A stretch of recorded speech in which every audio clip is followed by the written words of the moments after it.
राशी भविष्य नावाची संकल्पना जेव्हा तुम्ही वाचता ऐकता तर ती तुम्ही जरुरी नाहीये तशी स्वीकारावी. तुमच्या वैयक्तिक पत्रिकेमध्ये सूर्याची रास पॉवरफुल आहे का चंद्राची आहे का लग्न रास पॉवरफुल आहे ह्याच्यावरती कॅरेक्टरिस्टिक ठरणार आहे. मॅरेज कम्पॅटिबिलिटी आपण ज्याला म्हणतो पत्रिका जुळवणं हा भाग येतो. आणि तुमच्या 7व्या स्थानाशी ट्युनिंग होणारी व्यक्ती तुमच्याशी चांगली जोडीदार बनू शकते. भाग्यस्थान ज्याचं वीक असतं कमजोर असतं त्या व्यक्तीलाही प्रयत्न करावे लागतात. भाग्यबळ असलेल्याही व्यक्तीला प्रयत्न करावे लागतात. भाग्य फक्त त्या व्यक्तीला पुश करतं. बरेचदा असं असतं ना की दोघांचं क्वालिफिकेशन सेम असतं पण एकाचा विजा ग्रँट होतो एकाचा विजा ग्रँट होत नाही. तर तिथं ते 12वं स्थान जर तुमचं तसं जर ट्रिगर झालं तर परदेशात जायची संधी मिळते. केव्हा मिळू शकते. 6व्या स्थानाशी संबंधित ग्रह राशी तुम्हाला कल्पना येतात तुमच्या शरीरातल्या कुठल्या पार्टशी कुठल्या ऑर्गनशी कुठल्या अवयवाशी संबंधित आजाराला तुमची बॉडी प्रोन आहे. लग्नासाठी उपाय करायची गरजच नसते. एखाद्याचा विवाह 30व्या वर्षी होणार आहे तर 30व्या वर्षीच होणार आहे.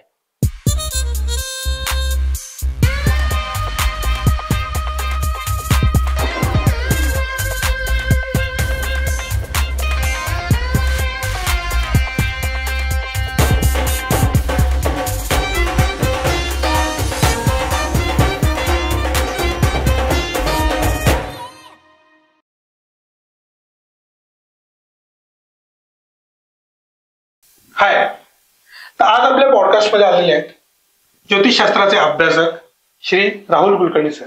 नमस्कार सर. ज्योतिषशास्त्राबद्दल खूप कन्फ्युजन आजकालच्या पिढीमध्ये आहे, तर त्याबद्दल तुम्ही आज मार्गदर्शन करावं.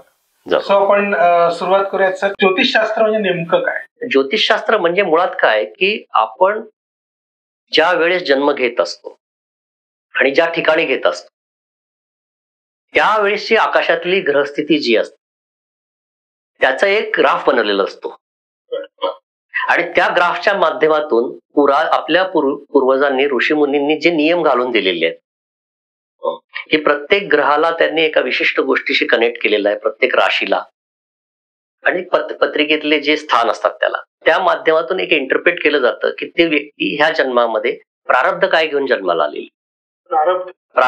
प्रारब्ध म्हणजे काय असतं की 3 प्रकारचं कर्म असतं एकूण.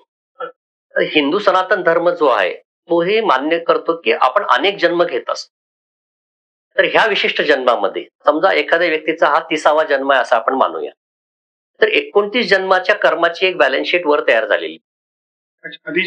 29 जन्मांची त्याला म्हणतात संचित कर्म. तर मग ह्या 30व्या जन्मामध्ये काय होतं की प्रारब्धानुसार त्या मनुष्याला त्या जीवाला काय कर्मभोग भोगायचे तर नियती त्या प्रत्येक 30 जन्मामधल्या एकेका कर्माचा भाग काढते आणि ह्या जन्मामध्ये ते भोगण्यासाठी आपण जन्माला येतो.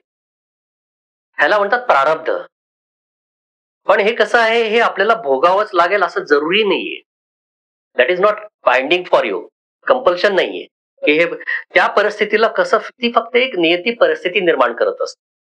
त्या परिस्थितीला ती व्यक्ती कशी रिॲक्ट करणार आहे कसं सामोरी जाणार आहे हे जे कर्म असतं ह्याला म्हणतात क्रियमाण कर्म. क्रियमाण कर्म म्हणजे आपल्याला काय करायचे नेमकं ज्यालाच इंग्रजीच्या भाषेमध्ये हल्ली आपण फ्रीविल कन्सेप्ट. फ्रीविल कन्सेप्ट म्हणजे तुम्हाला एक तुमच्या इच्छेनुसार वागण्याची मुभा दिलेली आहे. तुम्ही त्यात परिवर्तन करू शकता पण त्या परिवर्तनाला सुद्धा एक लिमिट आहे एक मर्यादा आहे. हे प्रारब्ध कर्मानुसार असतं. जसं एखाद्या कंपनीमध्ये आपण समजा नोकरीला लागतो तर तुम्ही त्या डिपार्टमेंटचे हेड असाल तर तुम्हाला तुमची कंपनी काही फंड्स अलोकेट करते. काही ह्युमन रिसोर्सेस म्हणजे काही स्टाफ दिलेला असतो की तुम्हाला 10 कोटीचे फंड दिलेले आहेत. एक 10 जणांचा स्टाफ दिलेला आहे. आता तुम्ही काम करा. त्यातून तुम्ही कसं बेस्ट काढणार आहात हे तुमचे कला कौशल्य आहे ते तुमची क्रिएटिव्हिटी आहे ते तुमचं कर्म आहे. कदाचित तुमच्या डिपार्टमेंटला कमी रिसोर्सेस दिलेले असतील कदाचित जास्तही दिलेले असतील but it depends on your on creative कर्म. तसं प्रत्येक मनुष्य जन्माला ते प्रारब्ध कर्म दिलेलं असतं. त्या प्रारब्ध कर्माला आपण जाणून घेण्यासाठी म्हणून ज्योतिषशास्त्र. आणि आकाशातली जी ग्रहस्थिती आहे त्याचे कनेक्शन्स असतात. कनेक्शन्स म्हणजे that is way of interpretation. Interpretation म्हणजे ऋषी मुनींना असं आढळलं की आता आपण पृथ्वीला सेंटरमध्ये ठेवून म्हणजे मध्यवर्ती मानूनच त्यांनी सगळ्या ग्रहांची संकल्पना केली. खगोलीय ग्रह आणि पत्रिकेतले ग्रह हे असतात एक पण ज्योतिषशास्त्राच्या संकल्पनेमधून सूर्याला ग्रह मानलेला आहे चंद्राला ग्रह मानलेला आहे जरी सूर्य तारा आहे खगोलीय दृष्टिकोनातून किंवा चंद्र हा उपग्रह आहे. पण आपल्या ऋषीमुनींनी काय केलं की हे जे खगोलीय पिंड असतात पिंड म्हणजे मुव्हिंग ऑब्जेक्ट्स जे काही आहेत त्यांचा आपल्यावर काय प्रभाव पडत असतो कळत न कळतपणे, त्याच्यावर त्यांनी संशोधन केलं आणि त्यांना असं आढळलं की सूर्य, चंद्र आणि मंगळ, बुध, शुक्र, शनी, गुरु हे जे ग्रह आहेत त्यांचा प्रभाव पडतोय आपल्या शरीरावर. आणि मग त्यांनी त्याला ग्रहाची संकल्पना नाव दिली.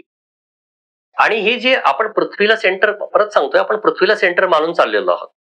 त्याच्यामुळं पृथ्वीला सेंटर मानून सूर्य आणि बाकीचे नवग्रह, जसे बाकीचे ग्रह ज्या कक्षेमध्ये फिरतायत त्याला त्यांनी भचक्र नाव दिलं. त्याला इंग्रजीमध्ये झोडॅक म्हणतात. कारण ते फिक्स एकाच डिरेक्शन मध्ये फिरतायत, मूव्ह होत नाहीयेत. आणि हे जे असतं हे सर्क्युलर पाहिलं आपण तर ते साधारणपणे 360 डिग्री असतं. मग त्यांना असं आढळलं की ते जेव्हा पास होत आहेत तर ते काही नक्षत्रांमधून, म्हणजे स्टार्स जे आहेत त्यांच्या क्लस्टर मधून पास होत आहेत. मग त्यातली काही क्लस्टर्स किंवा नक्षत्र त्याचा शोध लावला त्यांनी की ह्याचा प्रभाव आहे कुठेतरी कनेक्शन. आणि मग त्या क्लस्टरला त्यांनी राशीचं नाव दिलं, त्याला डिवाइड केलं. जसं आपण पुण्यामध्ये राहतो तर भागांना नाव दिलेली आहे. आता आपण वडगाव मध्ये आहोत, बाजूला कोथरूड आहे, कर्वेनगर आहे, तसंच हा आहे. मग त्या राशीमध्ये काही नक्षत्र असतात आणि ही ग्रह जेव्हा त्यातून पास होतात तेव्हा ते नक्षत्र, त्या राशी आणि ते ग्रह या तिन्हीचा एक समन्वय साधून एक प्रकारची ऊर्जा पृथ्वीवर येते, जी मनुष्यावर सूक्ष्म प्रमाणामध्ये काम करते, डिरेक्टली काम करत. आणि मग ह्याचा त्यांनी शोध लावला आणि ते पत्रिकेच्या रूपामध्ये ग्राफ एक मांडला 12 स्थानांमध्ये. आणि मग आपल्याला जन्मपत्रिका मदत करते की त्या माध्यमातून आपण पृथ्वी ह्या जन्मामध्ये काय पोटेन्शियल घेऊन जन्माला आलेलो. जसं एखाद्या व्यक्तीचं आरोग्याचं पोटेन्शियल कसं आहे, अकॅडमिकल पोटेन्शियल कसं आहे, फिनान्शियल किंवा कौटुंबिक सुखाचं, याचा आपल्याला एक ग्राफ साधारणपणे पत्रिकेवरून अंदाज येतो. तर म्हणजे एखादी व्यक्ती जन्मतः जर विकलांग असेल शरीरात दिसतं. ज्योतिषशास्त्रामध्ये कसं पत्रिकेत 3 गोष्टी असतात. एक आहेत ग्रह, दुसरे आहेत राशी आणि तिसरे आहेत पत्रिकेतले स्थान. या तिन्हीचा समन्वय साधायचा असतो. म्हणजे एक विशिष्ट ग्रह एका विशिष्ट राशीमध्ये विशिष्ट स्थानात विशिष्ट फळ देणार. तोच ग्रह दुसऱ्या स्थानात गेला तर वेगळं फळ देईल, तोच ग्रह तिसऱ्या स्थानात गेला तर वेगळं फळ देईल. म्हणजे आजच जन्मलेले लोक असतील, समजा एक सकाळी असेल एक संध्याकाळी असतील, तर त्याच्या पत्रिकेतली ग्रहांची प्लेसमेंट वेगवेगळी असते. आणि हे प्रत्येक ग्रह एका राशीत असतोच. आपण ज्यांना लौकिक अर्थाने रास म्हणतो ते ऍक्च्युली चंद्र ज्या राशीत असतो त्याला म्हणतो. म्हणून राशी भविष्य जगाची संकल्पना जेव्हा तुम्ही वाचता ऐकता तर ती तुम्ही जरुरी नाहीये तशी स्वीकारावी. तुमच्या वैयक्तिक पत्रिकेमध्ये सूर्याची रास पॉवरफुल आहे का, चंद्राची आहे का, लग्न रास पॉवरफुल आहे, ह्याच्यावरती कॅरेक्टरिस्टिक. म्हणून ते खूप ढोबळमानानं आहे. आपण जसं खूप ढोबळमानाने काही मत बनवतो की मारवाडी व्यक्ती अशी असते, कोकणी व्यक्ती अशी असते, तामिळ व्यक्ती अशी असते, हे खूप ढोबळ आहेत. ते तशीच्या तशी नाहीत उतरत. तसं पत्रिकेतली ती चंद्राची रास ज्याला आपण लौकिक भाषेमध्ये, पण पाश्चात्य लोक काय करतात, सूर्याच्या राशीला मानतात. म्हणून तुमचं सनसाईन वेगळं असतं, मूनसाईन वेगळं असतं. आपल्याकडे सगळं आपल्याकडे मूनसाईन, आपल्याकडे आपण काय मानलेलं आहे की सूर्याचाही प्रभाव आणि चंद्राचाही प्रभाव. मूनसाईनला आपल्याकडे महत्व काय? मूनसाईन तुमचं मानसिक स्तर सांगते ना. आपण एखाद्या व्यक्तीला भेटतो, बोलतो किंवा पाहतो तर त्याच्या मानसिक स्तरावरच इंटरप्रेट करतो. म्हणजे एखादा व्यक्ती तुम्हाला भावनिक वाटतो, एखादा व्यक्ती तुम्हाला रागीट वाटतो, एखादा व्यक्ती तुम्हाला खूप डॉमिनेटिंग वाटतो, तर हा त्याच्या मनाचा भाग आहे, शरीराचा नाहीये. कधी कधी असं असतं ना की एक 5 फुटाचा व्यक्ती सुद्धा खूप डॉमिनेटिंग वाटू शकतो. आणि कधी कधी असं असतं की एखादा साधू संत सुद्धा खूप रागीट वाटू शकतो. पण त्याचा आत्मा वेगळा आहे, त्याचं शरीर वेगळं आहे, मन वेगळं आहे. आपण जे एकमेकाशी ट्युनिंग करत असतो ते माइंड लेवलवर करतो. म्हणून चंद्र राशीला जास्त महत्व आहे आपल्या. सर, म्हणजे आयुष्यातले जे महत्वाचे विषय आहेत जसे पैसा, आरोग्य, शिक्षण, हे विषय कुंडलीच्या मार्फत कसे इंटरप्रेट केले जातात? पत्रिकेमध्ये काय असतं, जन्मकुंडली किंवा जन्मपत्रिका म्हणतात किंवा होरोस्कोप म्हणतात इंग्रजी भाषेमध्ये त्याला. तर त्यात 12 स्थानं असतात आणि प्रत्येक स्थान काही गोष्टींना वाटून दिलेलं आहे. जसं पहिलं स्थान हे तुमचं फिजिकल अपीअरन्स, तुमचं शारीरिक ठेवण कशी आहे, बांधा कसा आहे, you are attractive or not. दुसरं स्थान जे असतं ना ते दिलेलं आहे इन्कम, तुमचं आर्थिक आय स्थान म्हणतात त्याला संस्कृत भाषेमध्ये. तुमचं इन्कम कसं राहणार आहे, तुमची वाणी कशी राहणार आहे, बोलण्याचा टोन, वाचा ज्याला म्हणतात. त्याच्यानंतर शरीरामध्ये जसं पहिल्या स्थानामध्ये शरीराचा एक भाग असतो मस्तकाचा, तर दुसऱ्या स्थानामध्ये आलेला आहे तुमचं गळा, तुमचं मुख, जीभ, घसा, ह्या बाबी त्यावर पाहिल्या जातात. त्यावरून कौटुंबिक सुख पाहिलं जातं. म्हणजे एकत्रित कुटुंबामध्ये व्यक्ती राहणार आहे नाही किंवा तिचा कल आहे का नाही, त्या तुमचं इन्कम कसं राहणार आहे, तुमच्या ठेवी आपण डिपॉझिट्स ज्याला म्हणतो, लिक्विडिटी ती कशी राहणार आहे, तुमची बोलण्याची पद्धत कशी आहे, तुमची भाषा कशी आहे, तुमच्या खाण्यापिण्याची आवडी.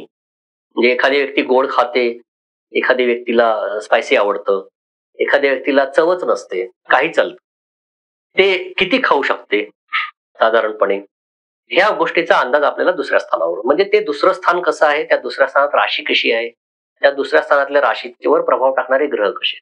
तिसरं स्थान असतं आपल्या शरीरामध्ये बघायला गेलं तर खांदे, आपला हा शोल्डर पोर्शन, हात आपले. आणि मग त्या व्यक्तीच्या नात्यांमध्ये पाहायला गेलं तर भावंड तुमची, तुमचे शेजारी, तुमच्यामध्ये कलागुण असे कुठले जे अभिव्यक्ती कलागुण म्हणतात. जसं एक वाद्य वाजवतो आपण, एक खेळाडू खेळ खेळतो, एखादी नर्तकी डान्स करते, किंवा एखादा लेखक साहित्यिक लिहितो. तर ही आपल्या आतमध्ये असणारे सुप्त गुण कलागुण बाहेर कसे येतात.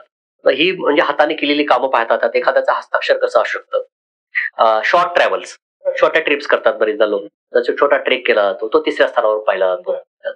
चौथं स्थान रिप्रेझेंट करतं तुमचं मन, समाधान ज्याला आपण म्हणतो, मानसिक सुख, मानसिक शांती, नात्यांमध्ये आई. जसं पहिलं स्थान तुम्ही आहात, चौथं स्थान तुमची आई आहे. चौथ्या स्थानामध्ये प्रॉपर्टी पाहिली जाते, स्थावर जंगम. त्याच्यानंतर तुमची वाहन सुख कसं आहे तुम्हाला, त्याच्यानंतर तुमचं उच्च शिक्षण. उच्च शिक्षण म्हणजे अगदी आपण पोस्ट ग्रॅज्युएशन नंतर पाहतो, म्हणजे पीएचडी किंवा एमफिल असेल किंवा त्या क्षेत्राशी संबंधित विषय असतील. आपण खूप ढोबळमानाला पाहतो, याच्यात खूप गोष्टी येऊ शकतात. शरीरामध्ये पाहायला गेलं तर छातीचा भाग येतो याच्यामध्ये, वक्षस्थळ तुमची जी आहे ती कशी असू शकतात, तुमची लंग्स कशी असू शकतात. पाचवं स्थान हे जे असतं हे आपल्या शिक्षणाचं आहे, शालेय शिक्षण. पण त्याच्यानंतर तुमच्यातले असलेले सुप्त गुण, कला. त्याच्यानंतर ते स्थान आहे आपल्या संततीचं सुद्धा आहे. म्हणजे आपण शिकत असताना पाचवं स्थान शिक्षणासाठी पाहायचं असतं. आपण विवाह केल्यानंतर संततीसाठी ट्रिगर होतं. तुम्ही आध्यात्मिक मार्गावर असाल तर तुमची साधनात्मक स्थिती काय असू शकते, विशेषतः मंत्र साधना वगैरे करणारा व्यक्ती कसा असू शकतो. तुमचे हॉबीज, एखाद्या कलाकारामध्ये असलेले सुप्त गुण हे पाचव्या स्थानावर पाहिलं जातं. आणि प्रेम म्हणजे एखाद्याची रिलेशनशिप कशी असू शकते हे पाचव्या स्थानावर पाहिलं. सहावं स्थान कशासाठी आहे, सहावं स्थान रोग, तुमच्या मार्गात येणाऱ्या अडचणी, स्ट्रगल किती सहन करावं लागणार आहे, शत्रू. त्याच्यानंतर नात्यांमध्ये मामा. जसं पाचवं स्थान संततीचं आहे तर सहावं स्थान मामाचं सुख सांगतं. काही जणांना मामाचं सुख असतं, काही जणांना नसतं. हे सहावं स्थान सांगतं. हाताखालचे नोकर कसे वागणार आहेत, तुम्ही नोकरी करणार, कारण सहावं स्थान नोकरीच आहे, त्याच्यामुळे एखादी व्यक्ती नोकरी करणार की व्यवसाय करणार. त्याच्यानंतर कोर्ट केसेस, पोलीस केस किंवा सरकारी एन्क्वायरीज त्या व्यक्तीवर येऊ शकतात का, किंवा बाहेरच्या बाधा वगैरे म्हणतात, त्रास, आजारही पाहतात, आरोग्यही पाहिलं सहाव्या स्थानावर. तुमचं प्रतिद्वंदी, शत्रू म्हणजे शत्रू न म्हणता कॉम्पिटेटर कोणी असू शकतो. तो बिझनेस मधला असेल किंवा तुमच्या क्षेत्रातला असू शकतो किंवा व्यवसाय, जसं निवडणुकीमध्ये. सातवं स्थान आपल्या विवाहाचं असतं. तुमचा वैवाहिक जोडीदार कसा असू शकतो, तुमचं वैवाहिक सुख साधारणपणे तुम्हाला त्याचं प्रारब्ध काय असू शकतं, विवाह केव्हा होऊ शकतो, कुठल्या काळामध्ये होऊ शकतो, कुठल्या तत्वाच्या व्यक्तींशी तुम्ही लग्न केल्यानंतर ते जास्त हार्मोनी राहील रिलेशनशिप मध्ये. तिथेच मॅरेज कम्पॅटिबिलिटी आपण ज्याला म्हणतो, पत्रिका जुळवणं हा भाग आहे. आणि तुमच्या सातव्या स्थानाशी ट्युनिंग होणारे व्यक्ती तुमच्याशी चांगली जोडीदार बनू शकतो. आठवं स्थान जे असतं ह्याला मृत्यू स्थान म्हणतात. नुकसान, व्यक्तीचा मृत्यू, किंवा तुमच्या गुप्त जे काही आहे जे तुम्हाला दिसत नाही, म्हणजे प्रॉपर्टी, पॅटर्नल प्रॉपर्टी आपल्याकडे ते वडिलोपार्जित, ती तुमची स्वकमाईची नसते, किंवा शेअर्स मधून मिळणारे लाभ, इन्शुरन्स मधून मिळणारे लाभ, गुप्त सिद्धी एखाद्याकडे असू शकतात, जसं साधू संतांकडे, योगांकडे असतात. हे सगळं जे आहे आठवं स्थान आहे. शरीरामध्ये पाहायला गेलं तर आपले जे एक्सक्रेटरी ऑर्गन्स आहेत, मलमूत्र विसर्जनाच्या जागा आहेत, त्या किडनीज हे आठवं स्थान. नववं स्थान हे आपल्या भाग्यस्थान मानलं. म्हणजे तुम्हाला भाग्यबळ किती मिळणार आहे एखादी गोष्ट करण्यासाठी. भाग्य म्हणजे काय असतं माहितीये का, एक उदाहरण देऊन सांगायचं झालं तर दोन व्यक्ती सायकल चालवत आहेत. एक व्यक्ती वाऱ्याच्या दिशेने चालवते, एक वाऱ्याच्या विरुद्ध दिशेने चालवते. तर वाऱ्याच्या दिशेने सायकल चालवणाऱ्या व्यक्तीला पेडलिंग दोघांनाही करायचं आहे, पण एक व्यक्ती स्मूथली पेडलिंग करते कारण वारा त्याला पाठीमागून सपोर्ट करतो. तर ती व्यक्ती काय करेल, छानपैकी आनंदानं इकडे तिकडे बघत प्रवासाचा आनंद घेत सायकल चालवते. दुसरी व्यक्ती वाऱ्याच्या अगेन्स्ट आहे, म्हणजे एक रेजिस्टन्स फोर्स आहे, तिथेही पेडलिंग आहे, पण तिथे you have to focus on your pedalling. स्कोपच नाही एन्जॉय करायला, घाम गाळायचा आहे. तर भाग्यस्थान ज्याचं वीक असतं, कमजोर असतं, त्या व्यक्तीलाही प्रयत्न करावे लागतात, भाग्यबळ असलेल्याही व्यक्तीला प्रयत्न करावे लागतात. भाग्य फक्त त्या व्यक्तीला पुश करत. म्हणून ज्योतिषशास्त्रामध्ये 9वं स्थान भाग्याचं आहे आणि 10वं स्थान कर्म आहे. जे तुमच्या कर्माला भाग्य पुश करणार आहे, आपोआप नाही घडणार. एवढा विचार आपल्या ऋषीमुनींनी करून ठेवलेला आहे. म्हणून जी सामान्य लोक किंवा ज्योतिषशास्त्रावर आक्षेप घेणारे किंवा बरेचसे अर्धवट ज्योतिषी की तुम्हाला सगळं भाग्याने मिळणारे जे सांगणारे असतात ना, ते आपल्याला मूर्खात काढतात. असं ज्योतिषशास्त्रामध्ये लिहिलेलंच नाहीये, कारण 10वं स्थान कर्माचं आहे, कर्म करायचंच आहे तुम्हाला. मग 10वं स्थान काय सांगतं की तुम्ही करिअर काय करणार आहात. तुम्ही जॉब करणार, बिझनेस करू शकता, किंवा कुठल्या क्षेत्रात करावं, किंवा कुठल्या काळामध्ये त्याची भरभराट होऊ शकते, उन्नती होऊ शकते तुमची, किंवा तुम्ही कर्म करण्यासाठी किती मेहनती आहात, नाही आहात, कम्फर्ट झोन मध्ये राहणारे आहात का, कम्फर्ट झोन ब्रेक करणारे आहात, रिस्क टेकिंग नेचर किती आहे, आणि तुमची त्या क्षेत्रातली उन्नती किती होऊ शकते. हे 10वं स्थान. 11वं स्थान जे असतं त्याला लाभस्थान म्हणतात, ऍक्च्युअल गेन्स. आता पत्रिकेतली प्लेसमेंट बघा, 9वं स्थान भाग्य आहे, 10वं स्थान कर्म आहे, म्हणजे भाग्य कर्माला पुश करतंय, पण ऍक्च्युअली गेन्स काय मिळणार ते 11वं स्थान. हे 11वं स्थानच मॅटर करतं की तुम्ही गर्दीचा घटक आहात का सामान्य मनुष्य घेऊन जिंकणार.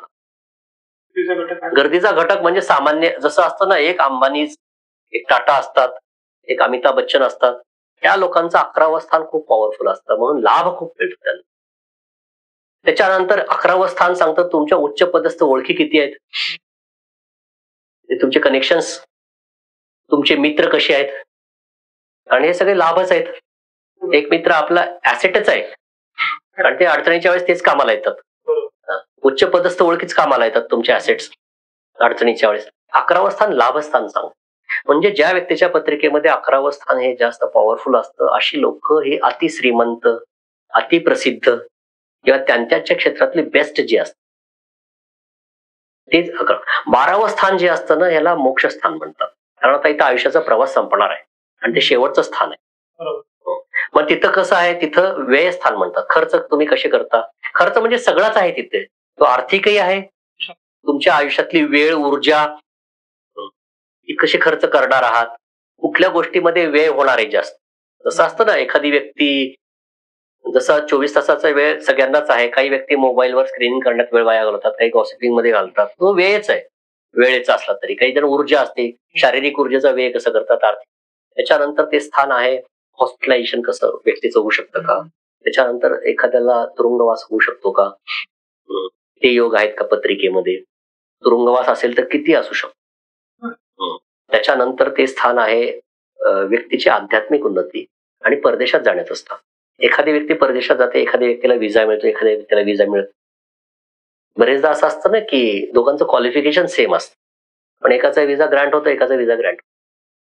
तर तिथं ते 12वं स्थान जर तुमचं तसं जर ट्रिगर झालं तर परदेशात जायची संधी मिळते, केव्हा मिळू शकते. बरेचदा असं होतं, एका विशिष्ट काळात विजा रिजेक्ट होतो, एका विशिष्ट काळात ग्रांट होतो, आणि तो काळ ते 12वं स्थान. तर अशी पत्रिकेतली 12 स्थानं जी असतात ना, हे आयुष्यातल्या वेगवेगळ्या गोष्टीबद्दल आपल्याला एक अंदाज देतात की तुम्ही काय पोटे. मग त्या फक्त स्थानांवर अवलंबून नाहीये, त्या ठिकाणी कुठल्या राशी आहेत, कुठले ग्रह आहेत, कारण शेवटी फळ ग्रह देणार आहेत, स्थान नाही देणार. सर, कुंडलीमध्ये शिक्षणाची 4, 5 आणि 9 अशी 3 स्थानं तुम्ही सांगितलीत. माझी 3 स्थानं का, म्हणजे या स्थानांमध्ये वेगळे पण काय?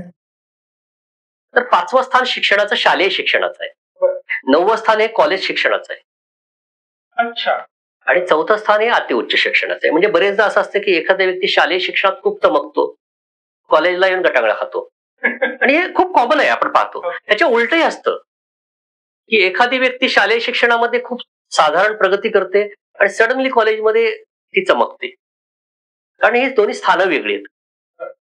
तर 5व्या स्थानामध्ये असलेले ग्रह, 5व्या स्थानाशी संबंधित राशी आणि 5व्या स्थानावर प्रभाव टाकणारे ग्रह यांचा एक तौलनिक अभ्यास करून सांगितलं जाते की ह्या व्यक्तीसाठी ही लाईन किंवा हे फील्ड किंवा हे क्षेत्र लाभदायक राहील. जसं टेक्निकल एज्युकेशनचे जे ग्रह असतात ते मंगळ शनी असतात, तर एखाद्याच्या पत्रिकेमध्ये मंगळ शनी बुधाचं कॉम्बिनेशन 5व्या स्थानाशी संबंधित असेल तर त्या व्यक्तीनं गणित किंवा गणिताशी अलाइंड, जसं इंजिनिअरिंग आहे, गणित म्हणजे आपण गणित नाही ऍप्टिट्यूड बनवू म्हणून, ती व्यक्ती MBA करू शकते, ती व्यक्ती वकील बनू शकते, ती व्यक्ती CA बनू शकते, फायनान्स मध्ये जाऊ शकते, अकाउंट्स जाऊ शकते, इथे एक लॉजिक आहे, डॉक्टरही बनू शकते. आणि हे क्षेत्र, हे जे ग्रह आहेत, पण त्या क्षेत्राशी संबंधित ग्रह जर समजा शुक्र आणि चंद्र असतील तर त्या व्यक्तीकडे क्रिएटिव्हिटीचं पोटेन्शियल असतं. मग ते डिझायनिंग मध्ये जाऊ शकतात, ते आर्ट मध्ये जाऊ शकतात, लँग्वेजेस मध्ये जाऊ शकतात, कम्युनिकेशन स्किल्स मध्ये जाऊ शकतात, की कारण ते क्षेत्र त्यांच्यासाठी चांगलं आहे. जसं आता आपण हल्ली मुलांची ऍप्टिट्यूड टेस्ट करतो काउन्सिलर कडून, तर काउन्सिलर आपल्याला सजेस्ट करतोय, तो हे सांगत नाही की तुम्ही ते करणार आहात, तो आपल्याला सल्ला देतोय की तुमचं मूल जे आहे ना ते चांगलं इंजिनियर बनू शकणार नाही, ते चांगलं वकील बनू शकतं, पण तुम्ही इंजिनिअरिंग करावं का नाही हा तुमचा चॉईस आहे, हे कर्म झालं. तसंच पत्रिका आपल्याला मदत करते. मग समजा जर एखाद्याच्या पत्रिकेमध्ये शिक्षणाच्या स्थानाशी संबंधित ग्रह आपल्याला थोडासा अंदाज आल्यानंतर त्या मुलांना आपण पालक म्हणून तशा प्रकारचं वातावरण देऊ शकतो, ग्रूमिंग देऊ शकतो, किंवा मुलांना स्वतःला तो चॉईस निवडता येऊ शकतो. पण हे झालं शालेय शिक्षण. कॉलेजचं 9वं स्थान म्हणजे कॉलेज म्हणजे आपण पोस्ट ग्रॅज्युएशन मानूया, की एखादी व्यक्ती BA झाली तर ती MA करणार की नाही, इंजिनिअरिंग झाली तर आता MS करेल की नाही, किंवा MTech करेल की नाही, हेच उत्तर 9वं स्थान देतं. खूप जणांना इच्छा असते पोस्ट ग्रॅज्युएशन करायची पण ते घडत, आणि काही जणांचं होतं. आता त्यात गंमत कशी असते, बरेचदा काही लोक आपण पाहतो की ते इंजिनिअरिंग करतात नंतर MBA करतात, आणि उच्च शिक्षणाचं स्थान बदललं, ग्रह बदललं. पण मग सर हे ग्रह बदलणं सुद्धा आधी पत्रिकेतले ग्रह बदलले म्हणजे प्लेसमेंट, आता 5व्या स्थानातले ग्रह वेगळे आले, 9व्या स्थानातले वेगळे आले, स्थानानुसार ग्रह बदलले.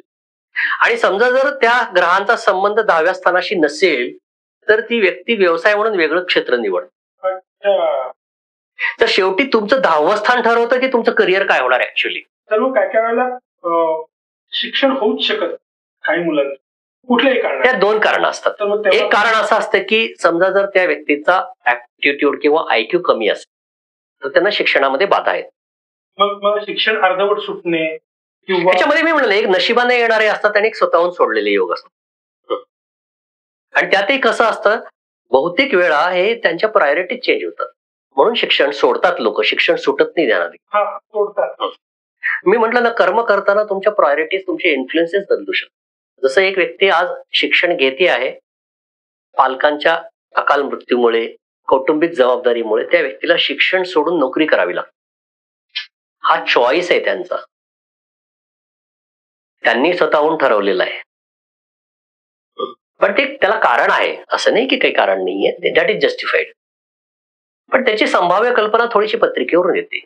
अर्ली अर्निंग ज्याला म्हणतात ना, कमी वयामध्ये कमवणाऱ्या व्यक्तीच्या पत्रिकेत काही विशिष्ट योग असतात. ज्योतिषशास्त्राची परिस्थिती नाही. कसं ज्योतिषशास्त्रामध्ये ग्रह तुमचा IQ सांगतात, तुमचं शिक्षण सांगत नाही. बरेचदा असं असतं की एका मेकॅनिकचा IQ हा एका ऑटोमोबाईल इंजिनियर पेक्षा चांगला असतो, किंवा बरेचदा जनरल फिजिशियन MBBS वाल्याचा IQ, त्याचं नॉलेज एखाद्या MD मेडिसिन वाल्यापेक्षा चांगला असू शकतो.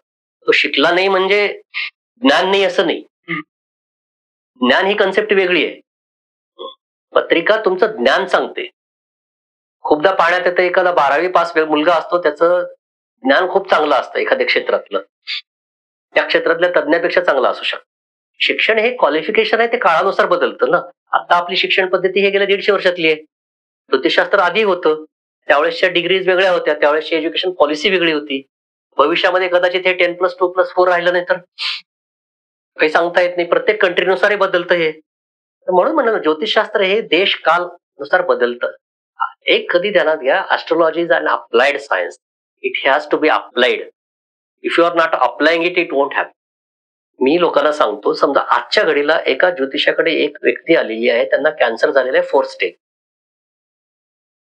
आज मेडिसिन नाहीये त्याच्यावर, पण कदाचित तो ज्योतिषी जेव्हा 70-80 वर्षाचा होईल तसाच पेशंट येईल, त्यावेळेस जर उपचार उपलब्ध असतील तर बदललं की नाही उत्तर. याला कारण स्कोप अवेलेबल आहे. जुन्या काळामध्ये प्रवासासाठी सुद्धा पत्रिका पाहायची. कुठल्या दिवशी आम्ही प्रवास, आज आपण का पाहत नाही? कारण सिक्युरिटी आहे आपल्याला तेवढी. वैद्यकीय क्षेत्रामध्ये एखाद्या व्यक्तीला एखाद्या वयात हार्ट अटॅक येणार आहे किंवा काहीतरी मेजर पॅरालिसिस अटॅक येणार आहे, असं काही भविष्य वर्तवू शकतं? त्याच्या पत्रिकेची मदत कशी होते की जसं मी म्हटलं 6वं स्थान रोगांचं आहे. 6व्या स्थानाशी संबंधित ग्रह राशी तुम्हाला कल्पना येतात तुमच्या शरीरातल्या कुठल्या पार्टशी, कुठल्या ऑर्गनशी, कुठल्या अवयवाशी संबंधित आजाराला तुमची बॉडी प्रोन आहे. प्रोन म्हणजे संभावित कल्पना, संभावना आहे, पॉसिबिलिटी आहे. जसं एखाद्याचे फुफ्फुस कमजोर असू शकतात, एखाद्याचं लिव्हर कमजोर असू शकतं, पण ती व्यक्ती काय डाएट घेते ह्याच्यावर खूप अवलंबून आहे. तसं पत्रिका सांगू शकते की एका विशिष्ट अवयवाशी संबंधित आजार होऊ शकतो आणि अमुक एका कालावधीमध्ये येऊ शकतो. मग त्यावेळेस ते ग्रहाला त्या गोष्टीला ट्रिगर करणारा काळ पाहतात, दशाच्या आधारे किंवा गोचर ट्रान्झिट मध्ये. पण त्या व्यक्तीनं प्रिकॉशन्स घ्यावेत हे एक्सपेक्टेड असतं. जसं डॉक्टर मी म्हटलं ना, आपल्याला सांगतात की एक साधं असतं, ऋतू परिवर्तन झाल्यानंतर काही आजार होतात, सर्दी खोकला. आपल्याला डॉक्टर कल्पना देतात की आता क्लायमेट चेंजेस होणार आहेत तर तुम्ही सर्दी खोकल्यापासून काळजी घ्या. डॉक्टरना फ्युचर दिसतंय का? दिसत नाही. त्यांना माहिती आहे ऋतू परिवर्तनानुसार हे आजार होत आहेत किंवा संक्रमित आजार, तुमच्या भागामध्ये संक्रमित आजार झाल्यानंतर डॉक्टर म्हणतात ह्या आजारापासून काळजी घ्या. आणि ज्या व्यक्तीची प्रतिकार शक्ती कमी असते त्यांना डॉक्टर जास्त सांगतात. तसंच ज्यांच्या पत्रिकेमध्ये त्या 6व्या स्थानाशी संबंधित ग्रह कसे आहेत त्याच्यावरून त्याचा एक आरोग्याचा एक अंदाज वर्तवला जातो की तुम्हाला हे आजार होऊ शकतात. जसं हृदयविकार आहे, तर हृदयविकारामध्ये पहिल्यांदा पाहिलं जातं सूर्याचा प्रभाव हृदयावर असतो. तुमच्या पत्रिकेत सूर्य कसा आहे?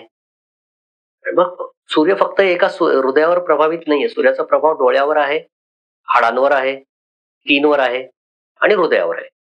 एखाद्याच्या पत्रिकेमध्ये 6व्या स्थानाशी संबंधित जर त्या सूर्याचा प्रभाव आला तर ह्या 4 पैकी एका अवयवाशी संबंधित आजार होऊ शकतो. हृदयविकार होणार आहे का ह्याच्यासाठी आपल्याला दुसऱ्या गोष्टीची मदत घ्यावी लागते. हृदय आपल्या पत्रिकेत कुठलं स्थान दाखवतं? 4थं स्थान दाखवतं. हे तुम्हाला 4थं स्थानही बघायचंय. हृदयविकार होण्याचं तिसरं कारण काय आहे? Blood circulation. मग तिथं चंद्र आणि मंगळही पाहिले जातात आणि मग कन्क्ल्युजन काढलं जातं की ह्या व्यक्तीला, पण समजा जर स्किनचा आजार होणार असेल तर प्लॅनेट्स बदलले, मूळ प्लॅनेट तोच आहे सूर्य. मग तिथं जर आळा घातला त्या गोष्टीला, तिथं जर कंट्रोल केलं गेलं तर पुढचे कॉन्सिक्वेन्सेस टाळले जातात. मग एखाद्याला अपघात योग आहे हे पण कळू शकत असेल? अपघात योग कसा पाहतात तर 3रं स्थान प्रवासाचं असतं, 1लं स्थान आपण आहोत आणि 8वं स्थान मृत्यू किंवा मृत्यूतुल्य कष्ट. ह्या तिन्हीचा संयोग बनत असेल पत्रिकेमध्ये. संयोग म्हणजे कसा असतो की 3ऱ्या स्थानाचा स्वामी 8व्या स्थानात आहे किंवा 8व्या स्थानाचा स्वामी 3ऱ्या स्थानात आहे किंवा हे 2 स्थानाचे स्वामी कुठेतरी एकत्र आहेत. म्हणजे या व्यक्तीचा ट्रॅव्हलिंग मध्ये ऍक्सिडेंट होऊ शकतो.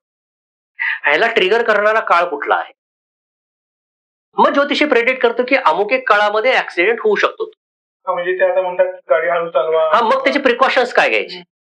जर तू 2 व्हीलर चालवणार असेल तर त्याला सांगितलं जातं की तू हेल्मेट वापर किंवा तुम्ही दारू पिऊन गाडी चालवू नका किंवा रॅश ड्रायव्हिंग करू नका किंवा रॅश ड्रायव्हिंग करणाऱ्या माणसाच्या गाडीत बसू नका. घटना टाळता येत नसतात, कधी ध्यानात घ्या. प्रारब्धामधले घटना टाळता येत नसतात, घटनांचे कॉन्सिक्वेन्सेस टाळले जातात.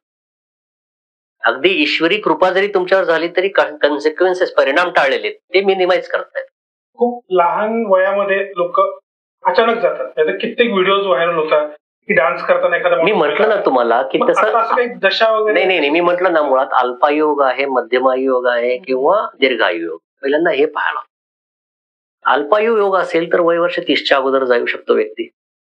आता समजा एखाद्या व्यक्तीला एखाद्या ज्योतिषांनी पूर्वसूचना कल्पना दिली की एक 4 महिन्यानंतर तुम्हाला खूप त्रास होऊ शकतात आरोग्याचे, तर त्या व्यक्तीने चेकअप करायला पाहिजे. कारण तुम्हाला हिंट दिलेली आहे ना. ज्योतिष शास्त्र असं आहे की शेवटी व्यक्तीच्या कर्मावर अवलंबून आहे. त्याच्यामुळे ज्योतिषांनी सांगितलेल्या सूचना त्या व्यक्तीनं किती सिरियसली घ्याव्यात आणि पाळाव्यात हा प्रत्येकाचा वैयक्तिक विषय आहे. इव्हन डॉक्टर्सकडे सुद्धा अनेक जण जातात. डॉक्टरने सांगितलेले मेडिकेशन, प्रिकॉशन सगळेजण पाळतात का? जरुरी नाहीये. पण डॉक्टरची भूमिका तिथेच संपते की नाही. एखाद्या व्यक्तीनं त्या जर सूचना पाळल्या नाही, ते पथ्य पाळलं नाही ना, आजारी पडला तर त्यात मेडिकल सायन्सचा किंवा डॉक्टरांचा दोष नाहीये. त्यांनी त्यांचं कर्म केलेलं आहे, कर्तव्य पार पाडलेलं आहे, पाळावं, ऐकावं. तसं कर्मावर खूप अवलंबून असतं. ज्योतिषशास्त्र कसं आहे, ऍक्च्युअली जर पाहायला गेलं तर 90% लोक थोडा का होईना विश्वास ठेवतात. 33% लोकांचा पूर्ण विश्वास असतो. बरोबर. 33% लोक कुतूहलानं पाहतात. आणि 33% लोक चान्स घेतात. करून बघू म्हणजे पाहू तरी. कुतूहलानं करणारा माणूस सिरियसली घेईल जरुरी नाही. म्हणून अनेकदा तुम्ही सुद्धा ज्योतिष झाल्यानंतर तुम्हाला एक कल्पना येते की तुमच्या बोलण्याला ते सिरियसली घ्यावं न घ्यावं हा त्या व्यक्तीचा विषय असतो. कुणाच्याही पत्रिकेत योग नसतात की ते दारू पिऊन रस्त्याच्या कडेला पडावं. कुणाच्याही पत्रिकेत योग नसतात की दुपारी 12 वाजता उठावं. कुठली असं स्क्रिप्टेड नाहीये लाईफ की ईश्वरानं प्रत्येक ओळ न ओळ लिहिलेली आहे. अनेक ज्योतिषी किंवा सर्वसामान्य माणसाचा असा समज असतो की सगळं लिहूनच आलेलं आहे आणि मग ते त्याला जस्टिफाय करतात की माझ्या नशिबामध्ये हे नसेलच तर मी का करू. माझ्या नशिबात नव्हतं म्हणतात. नाही, तुमचा चॉईस चुकलेला आहे, तुमचे प्रयत्न कमी पडलेले आहेत. कित्येकदा असं बघायला मिळतं की पत्रिका बघून 32 गुण जुळवून लग्न होतात पण त्याचे डिवोर्स होतात. याचं कारण एक तर पत्रिकेवर मी असं म्हणलं 7वं स्थान विवाहाचं असतं.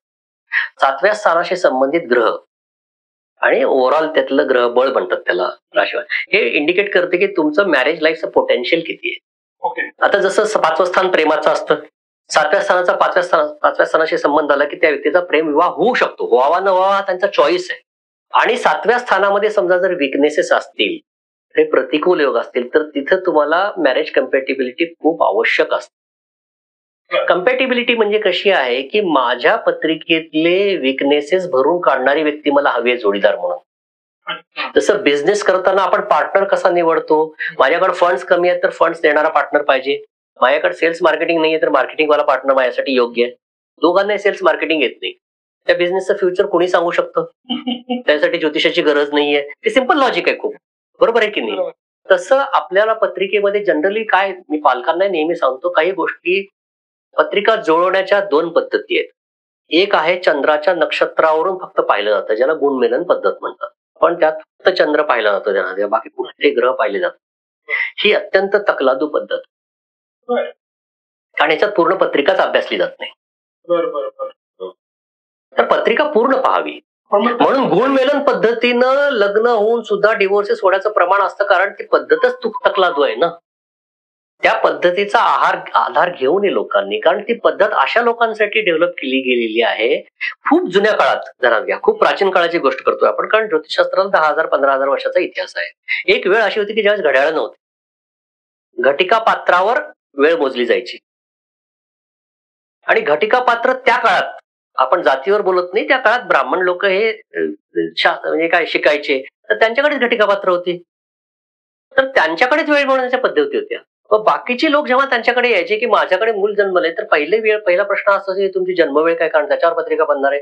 आणि तिथे जर संदिग्धता असेल, अँबिग्युटी असेल की थोड्या वेळापूर्वी जन्मला, त्या काळात जनावर घरी याची वेळ झाली होती, सूर्य डोक्यावर होता, आता ही वेळ कशी मानणार. म्हणून ज्योतिषांनी काय केलं की एक नक्षत्र एक दिवस असतं आकाशात, त्या नक्षत्राचे 4 भाग केले, त्याला नक्षत्राचं चरण म्हणतात. साधारणपणे 6-7.5 तासाचा भाग येतो, त्यात ती जन्मवेळ फिट बसते. म्हणून टेंटेटिव्हली त्यांनी काय केलं की त्या व्यक्तीला निदान त्या नक्षत्राच्या आधारे काहीतरी सांगता यावं, म्हणून त्यांनी त्या नक्षत्राच्या क्वार्टरला एक अक्षर दिलं. आता समजा चित्रा नक्षत्र 3य चरण रा अक्षर असतं, तर त्यांनी सांगितलं की आता रास आणि नक्षत्र त्या व्यक्तीला तर लक्षात राहणार नाही, कारण त्या काळात ते शिकलेले नव्हते. त्यांनी सांगितलं की तुझ्या मुलाचं जन्मनाव राम ठेव. आता राम झालं, पण इथं राम ठेवलं काय, राजा ठेवलं काय, राघव ठेवलं काय, सगळं सारखं असतं. हे कशासाठी आहे, ज्योतिषांना लक्षात यावं की राम म्हटल्यानंतर याचं नक्षत्र आहे आणि पुढ रास आहे. जसं पिनकोड आहे, पिनकोड वरून पोस्टमनला कळतं कुठला एरिया आहे, पण ती तुमची पूर्ण पत्रिका नाही. ती इतकं ढोबळमानानं आहे की केवळ भगवे कपडे घातलेत म्हणून तो साधू आहे. तो असूही शकतो, नसूही शकतो, दोन्ही पॉसिबिलिटीज आहेत. तसं नक्षत्रावर त्या गुणमेलन पद्धतीच्या लिमिटेशन्स आहेत. दुसरी कन्फ्युजिंग गोष्ट काय येते की एकाच नक्षत्राचे 3 मुलं तुमच्याकडे आले, तर सारखेच गुण जुळले, आता निर्णय कसा घेणार. कारण एक नक्षत्र माणसाचं पत्रिकेतलं विवाह सुख सांगू शकत नाही, आरोग्य सुख सांगू शकत नाही ना. त्यासाठी तुम्हाला पूर्ण पत्रिका बघायची. माझा फक्त चेहरा बघून मला कोणी पसंत करू नये. माझा चेहरा आहे, मला हातच नाहीयेत, पायच नाहीयेत, मला आजार आहेत, मग ज्या समजा जर त्या व्यक्तीला माझं पूर्ण अंग दाखवलं तर त्या व्यक्तीला आता निर्णय घ्यायला सोपंच आहे. पण फक्त चेहरा बघून नाहीये. जसं आपण इंटरव्ह्यू घेताना फक्त कागदपत्रावर इंटरव्ह्यू घेत नाही, आपण पारखतो पूर्ण इंटरव्ह्यूला बोलवतो, प्रश्न विचारतो. तसंच फक्त चंद्राच्या नक्षत्रावरून, चंद्राच्या राशीवरून एखाद्या व्यक्तीचा स्वभाव कधी याचे इंटरप्रेट करू नये. म्हणून जे ज्योतिषी सांगतात ना, ह्या राशीसाठी ही मुलगी चांगली, हा मुलगा चांगला, हे काहीही नसतं ध्यानात. नाही, पण मग असं असेल तर मग योग्य ज्योतिषी कसा कळणार? मुळात ज्योतिषशास्त्रामध्ये ना अनेक प्रकारचे वर्ग ज्योतिषी म्हणून वावरतात. एक वर्ग असा असतो की जो ऍक्च्युअली ज्योतिषीच असतो, तो दुसरं काही करत नाही. जसं आता मी काही पूजापाठ करणारा नाहीये. एक वर्ग असा असतो की जे कर्मकांड पूजा पाठ करतात ते ज्योतिषी करतात. एक फक्त रिटायर झालेला असतो, एक वर्ग काहीतरी करावा म्हणून, एक हाऊस म्हणून शिकलेला असतो. मुळात हे शास्त्र ध्यानात घ्या, खूप गांभीर्यानं शिकण्याचं शास्त्र आहे. आपण एक डिग्री घेतो ना, कुठली BA BSc ची BCom ची, तर 3 वर्ष शिकतो. एक डॉक्टर 4.5 वर्ष शिकतो, 1 वर्षाची इंटर्नशिप करतो, एखाद्या हॉस्पिटलमध्ये नोकरी करतो, मग तो पेशंटशी खेळायला, त्यांच्या जीवाशी खेळायला तयार होतो. तसंच एका ज्योतिषानं कमीत कमी 3 वर्ष अभ्यास करावा, एखाद्या चांगल्या ज्योतिषाच्या हाताखाली इंटर्नशिप करावी, नंतर स्वतःच्या प्रयत्नांनी 100-200 पत्रिकांचा अभ्यास करावा, देन यू आर एलिजिबल. पण हे दुर्दैवानं समाजामध्ये घडत नाही. त्याच्यामुळे काय होतं, अल्पज्ञान असल्यामुळं बिनधास्तपणे सांगितलं. आज माझ्याकडे तुम्हाला सांगतो, एक कमीत कमी 25-30 हजार पत्रिकांचा डेटाबेस आहे. मी तुम्हाला शेकडो पत्रिका अशा दाखवू शकतो ज्याच्यात गुण जवळून सांगितलेलं आहे की तुम्ही लग्न करा आणि त्यांचे डिव्होर्सेस झालेले आहेत. एक सर्वसामान्य माणूस कुठल्या ज्योतिषीकडे जातोय ना मार्गदर्शन घ्यायला, त्यांना विचारायला पाहिजे. मी ही गोष्ट नेहमी सांगतो, तुम्ही मला विचारा माझं ज्योतिषशास्त्रात ज्ञान किती आहे, किती वर्षाचा अनुभव आहे, मी किती पत्रिका पाहिल्यात. आणि हे इतके कॉमन प्रश्न आहेत, हे प्रत्येक ज्योतिषाला मला सुद्धा विचारतात. तुम्हाला तुमच्या माहितीसाठी सांगतो, मंगळ नावाचा दोष असतो ना. गुणमेलन पद्धती केव्हा पाहावी, जेव्हा तुमच्या पत्रिकाच नाहीयेत, फक्त तुम्ही ढोबळमानानं पाहता. जसं आता समजा एक मुलगी आहे, तिला लग्न करायचं एका मुलाशी परदेशात आहे, ती फक्त आता इंटरनेटवर पाहून प्रिलिमिनरी बेसिसवर जज करते ना त्याला, पण तिचा फायनल निर्णय केव्हा होणार आहे, तेव्हा तो प्रत्यक्षात येणार आहे तेव्हा. जसे इंटरव्ह्यू घेताना आपण कागदपत्रावर फक्त पाहतोय, तसंच तुम्ही फक्त चंद्राच्या नक्षत्रावरून पाहू नये. सुदैवानं आपण अशा काळात वावरतो की त्या सेकंदावर जन्मवेळा नोंदवता येतात. पूर्ण पत्रिका पहा. डिवोर्स सोडायचं मेजर रिजन असतं 7व्या स्थानामध्ये राहू केतू असतील, 7व्या स्थानामध्ये जर ज्येष्ठ नक्षत्रातले किंवा मूळ नक्षत्रातले प्लॅनेट्स असतील, 7व्या स्थानाचा स्वामी जर राहू केतू सोबत असेल तर डिवोर्सेस होण्याचे चान्सेस असतात. चान्सेस म्हणजे काय की पॉसिबिलिटी आहे. पण त्यांनी कोणाशी लग्न करावं, तर ज्यांच्या पत्रिकेमध्ये विवाहस्थान स्ट्रॉंग आहे, उपाय आहे. त्याच्यासाठीच तर पत्रिका जुळवण्याची पद्धत दिली आहे ना. आता समजा मला समजा माझी शरीर प्रकृती अशी आहे की मला पावसात भिजल्यानंतर सर्दी होते किंवा मला थंडीत त्रास होतो, तर मी फिरायला जाताना ती स्थळं आवड करायची ना, जी थंडीची नाही तर तिथे जावं ना मी. साधा सोपा भाग आहे ना. आता मला थंडीचा त्रास होतोय आणि मी केवळ तुमच्या म्हणण्यावर बर्फाळ प्रदेशात फिरायला गेलो तर मी आजारी पडतोय, तुम्ही नाही ध्यानात घ्या. म्हणून बरेचदा लोक म्हणतात ना, आम्ही पत्रिका न पाहता लग्न केलं, आमचं चांगलं झालं. तुमचं नशीब होतं, तुमची शरीर प्रकृती तशी आहे की तुम्हाला पावसात त्रास होत नाही, थंडीत होत नाही. मला होतो ना. I should take precautions. काय लोकांचे तर 2-3 दिवस मॅरेज प्रॉब्लेम्स येतात. मुळात काय असतं, एखाद्याच्या पत्रिकेमध्ये विवाह सुख नाहीये, तर त्यांनी मी जसं म्हणलं ना, तुमची शरीर प्रकृती कमजोर आहे, प्रतिकारशक्ती. तुम्ही कुठे फिरायला जाता, काय डाएट घेता, हे महत्वाचं आहे. दुर्दैवानं काय होतं माहितीये का, ती लोक अशाच व्यक्तींशी लग्न करतात ज्यांच्या पत्रिकेमध्ये तसे विकनेसेस असतात, आणि मग ते जोड जी आहे ती एकत्र आल्यानंतर त्याचं पर्यावसन कधी ना कधीतरी होईल. पण हे जरुरी नाही की पत्रिका न जुळता लग्न करू नये असं नाही. जर पत्रिका न जुळता लग्न कराव्या, पण त्यांनी एक मनाशी कोणगाठ बांधावी की कॉम्प्रोमाइजेस आहेत, ऍडजस्टमेंट्स करायचे. जसं जुन्या काळामध्ये डिव्होर्सेस नव्हते. ज्योतिषशास्त्रामध्ये डिव्होर्स हा शब्द नाहीये, विवाह सुखात कमतरता हा शब्द आहे. डिव्होर्स हा आपला कॉल आहे, चॉईस आहे. म्हणून आजच्या काळात देखील अनेक मुली किंवा मुलं विवाह सुख नसताना सुद्धा संसार करतायत आणि अनेक लोक क्षुल्लक कारणावरून डिव्होर्सेस घेतात. म्हणजे पूर्वीच्या काळात खूप कमी होते डिव्होर्स, कारण त्यावेळेस ती मानसिकता होती ना लोकांची. You are prepared for that की तुम्हाला संसार करायचा आहे, तोडायचा नाहीये. त्याच्यानंतर इन्फ्लुएन्सेस मोठ्यांचं ऐकायचे, तसे सल्ले देणारी लोक होते. आता ते राहिलेलं नाही ना. तुमची डिसिजन मेकिंग, आपली जर डिसिजन मेकिंग अशी झाली की मला वाटतं ते सत्य, मी सहन करणार नाही, तर काय होतं, हे प्रमाण वाढत जातं. तर कधीही पालकांनी मुलांनी लग्न करताना एकदा पत्रिका फक्त पाहावी की विवाह सुखाचं पोटेन्शियल किती आहे. चांगलं असेल तर तुम्ही पत्रिका न जुळवता लग्न करा, तुम्हाला विवाह सुख मिळेल, कारण तुमच्या प्रारब्धात लिहिलेलं आहे. जसं एक उदाहरण तुम्हाला सांगतो, अनेकदा असं पण पाहण्यात येतं की अनेक लोक खूप कमी शिक्षण घेतात पण त्यांची सांपत्तिक स्थिती खूप चांगली असते, नंतर व्यवसाय वगैरे करतात. म्हणजे त्यांच्या प्रारब्धामध्ये पैसा लिहिलेला आहे की नाही. तसंच एखाद्याच्या नशिबामध्ये जेव्हा विवाह सुख लिहिलेलं असं मिळतं त्यांना, त्यांनी अरेंज मॅरेज करावं, लव्ह मॅरेज करावं, किंवा एक गोष्ट खूप महत्वाची असते, तुमची मॅच्युरिटी लेवल कशी आहे, फ्लेक्झिबिलिटी किती आहे. अनेकदा पत्रिका पाहताना मी सुद्धा असं बरेच येते की पत्रिका जुळत नाहीत, पण मी म्हणतो ह्या मुलीची किंवा मुलाची मॅच्युरिटी लेवल खूप छान आहे, फ्लेक्झिबल आहे, you can marry that person. कारण तशी जरी परिस्थिती उद्भवली वादाची, तरी फ्लेक्झिबिलिटीमुळे, मॅच्युरिटीमुळे those persons handle that situation carefully. जसं आपण एक काचेची वस्तू घेऊन जाताना खूप केअरफुली हँडल करतो, नाजूक असल्यामुळं, तसं ते असतं. म्हणून पत्रिका जुळवताना पहिल्यांदा पाहावं लग्नाचा अनुकूल काळ केव्हा आहे. पत्रिकेमध्ये जर 7व्या स्थानाशी संबंधित प्रतिकूल योग असतील तर पत्रिका जुळतील अशाच व्यक्तीशी लग्न करावं, किंवा मॅच्युरिटी लेवल पाहावी, किंवा फ्लेक्झिबिलिटी पाहावी, कारण शेवटी कर्म मॅटर करतं. आणि जर डिव्होर्सेस दोन्ही पत्रिका जुळत नसतील आणि जरी त्यांना लग्न करायचं, कारण ही परिस्थिती येते, मी सुद्धा ती हँडल करतो, अनेक वेळा केलेली आहे, तर त्या संभाव्य कल्पना देण्यात की मग असं झालं ना, you should not blame your destiny. Adjust करा, जे असेल त्याला सुख माना, त्यात ऍडजस्ट करता येईल का पहा, जास्तीत जास्त शक्य आहे. आणि डिव्होर्स घ्यायचा तर घ्या, घ्यावा ना घ्यावा त्यांचा चॉईस आहे शेवटी, प्रत्येकानं सहन करावं असं जरुरी नाही. मुळात पत्रिका लग्न करायच्या अगोदर जास्त पाहणं गरजेचं आहे, लग्न केल्यानंतर दाखवून उपयोगाचं नाही.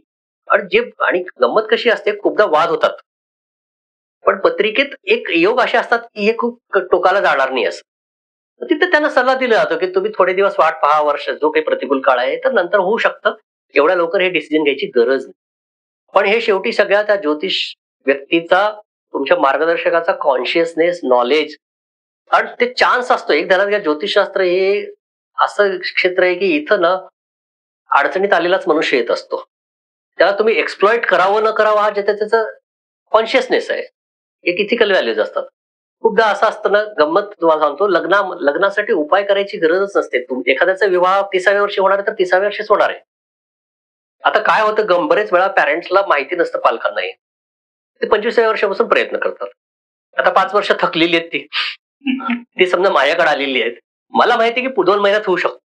माझ्यासमोर 2 पर्याय आहेत, एक तर त्यांना म्हणावं की 2 महिने शांत बसा, मी त्यांना असे म्हणू शकतो की माझ्याकडे उपाय किती केल्यानंतर 2 महिन्यात लग्न होऊ शकतं. शेवटी त्या मार्गदर्शकाचा भाग असतो. पण विवाह होण्यासाठी कुठले उपाय करायची गरज नसते, तुमच्या अनुकूल काळाची वाट पाहायची, प्रयत्न तुम्ही किती वर्ष चालू ठेवू शकता. तर मग काय काय भीती घालण्यात येते की तुमचं लग्न झालं, तुमचा मृत्यू योग्य घरात. हा अतिशय एक भ्रामक संकल्पना आहे. या प्रश्नांची उत्तरं रोज द्यावी लागतात मला सुद्धा. मुळात कोणाचाही मृत्यू कुणावरही अवलंबून नसतो. पण कधी कधी कसं असतं, ध्यानात घ्या, एखाद्याच्या पत्रिकेमध्ये विवाह सुखात कमतरता असेल आणि वैधव्य योग असेल किंवा विधुर योग असेल, तर प्रारब्ध त्यांच्याकडे तसेच प्रपोजल पाठवतं.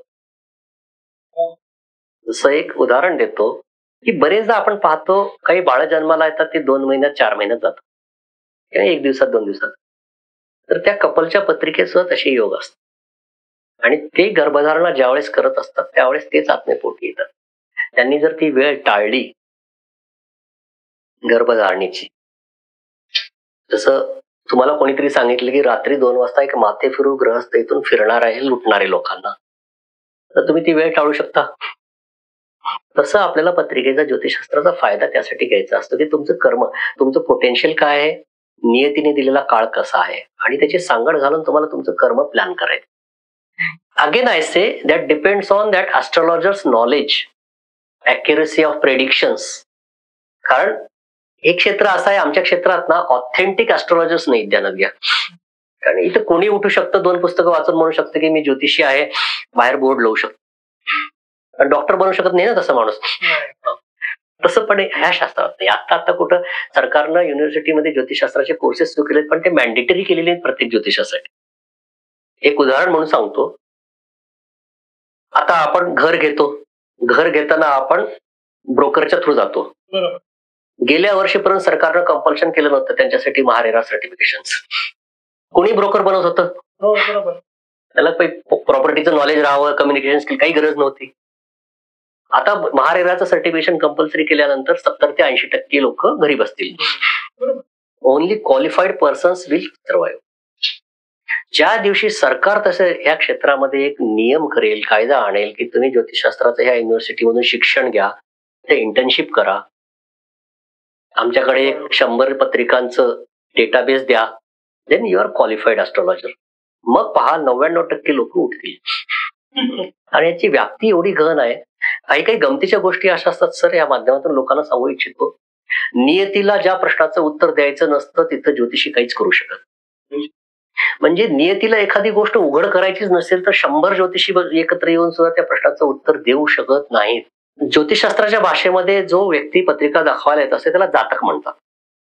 तर जातक आणि ज्योतिषी ह्या दोघांची ट्युनिंग जुळणं फार गरजेचं आहे.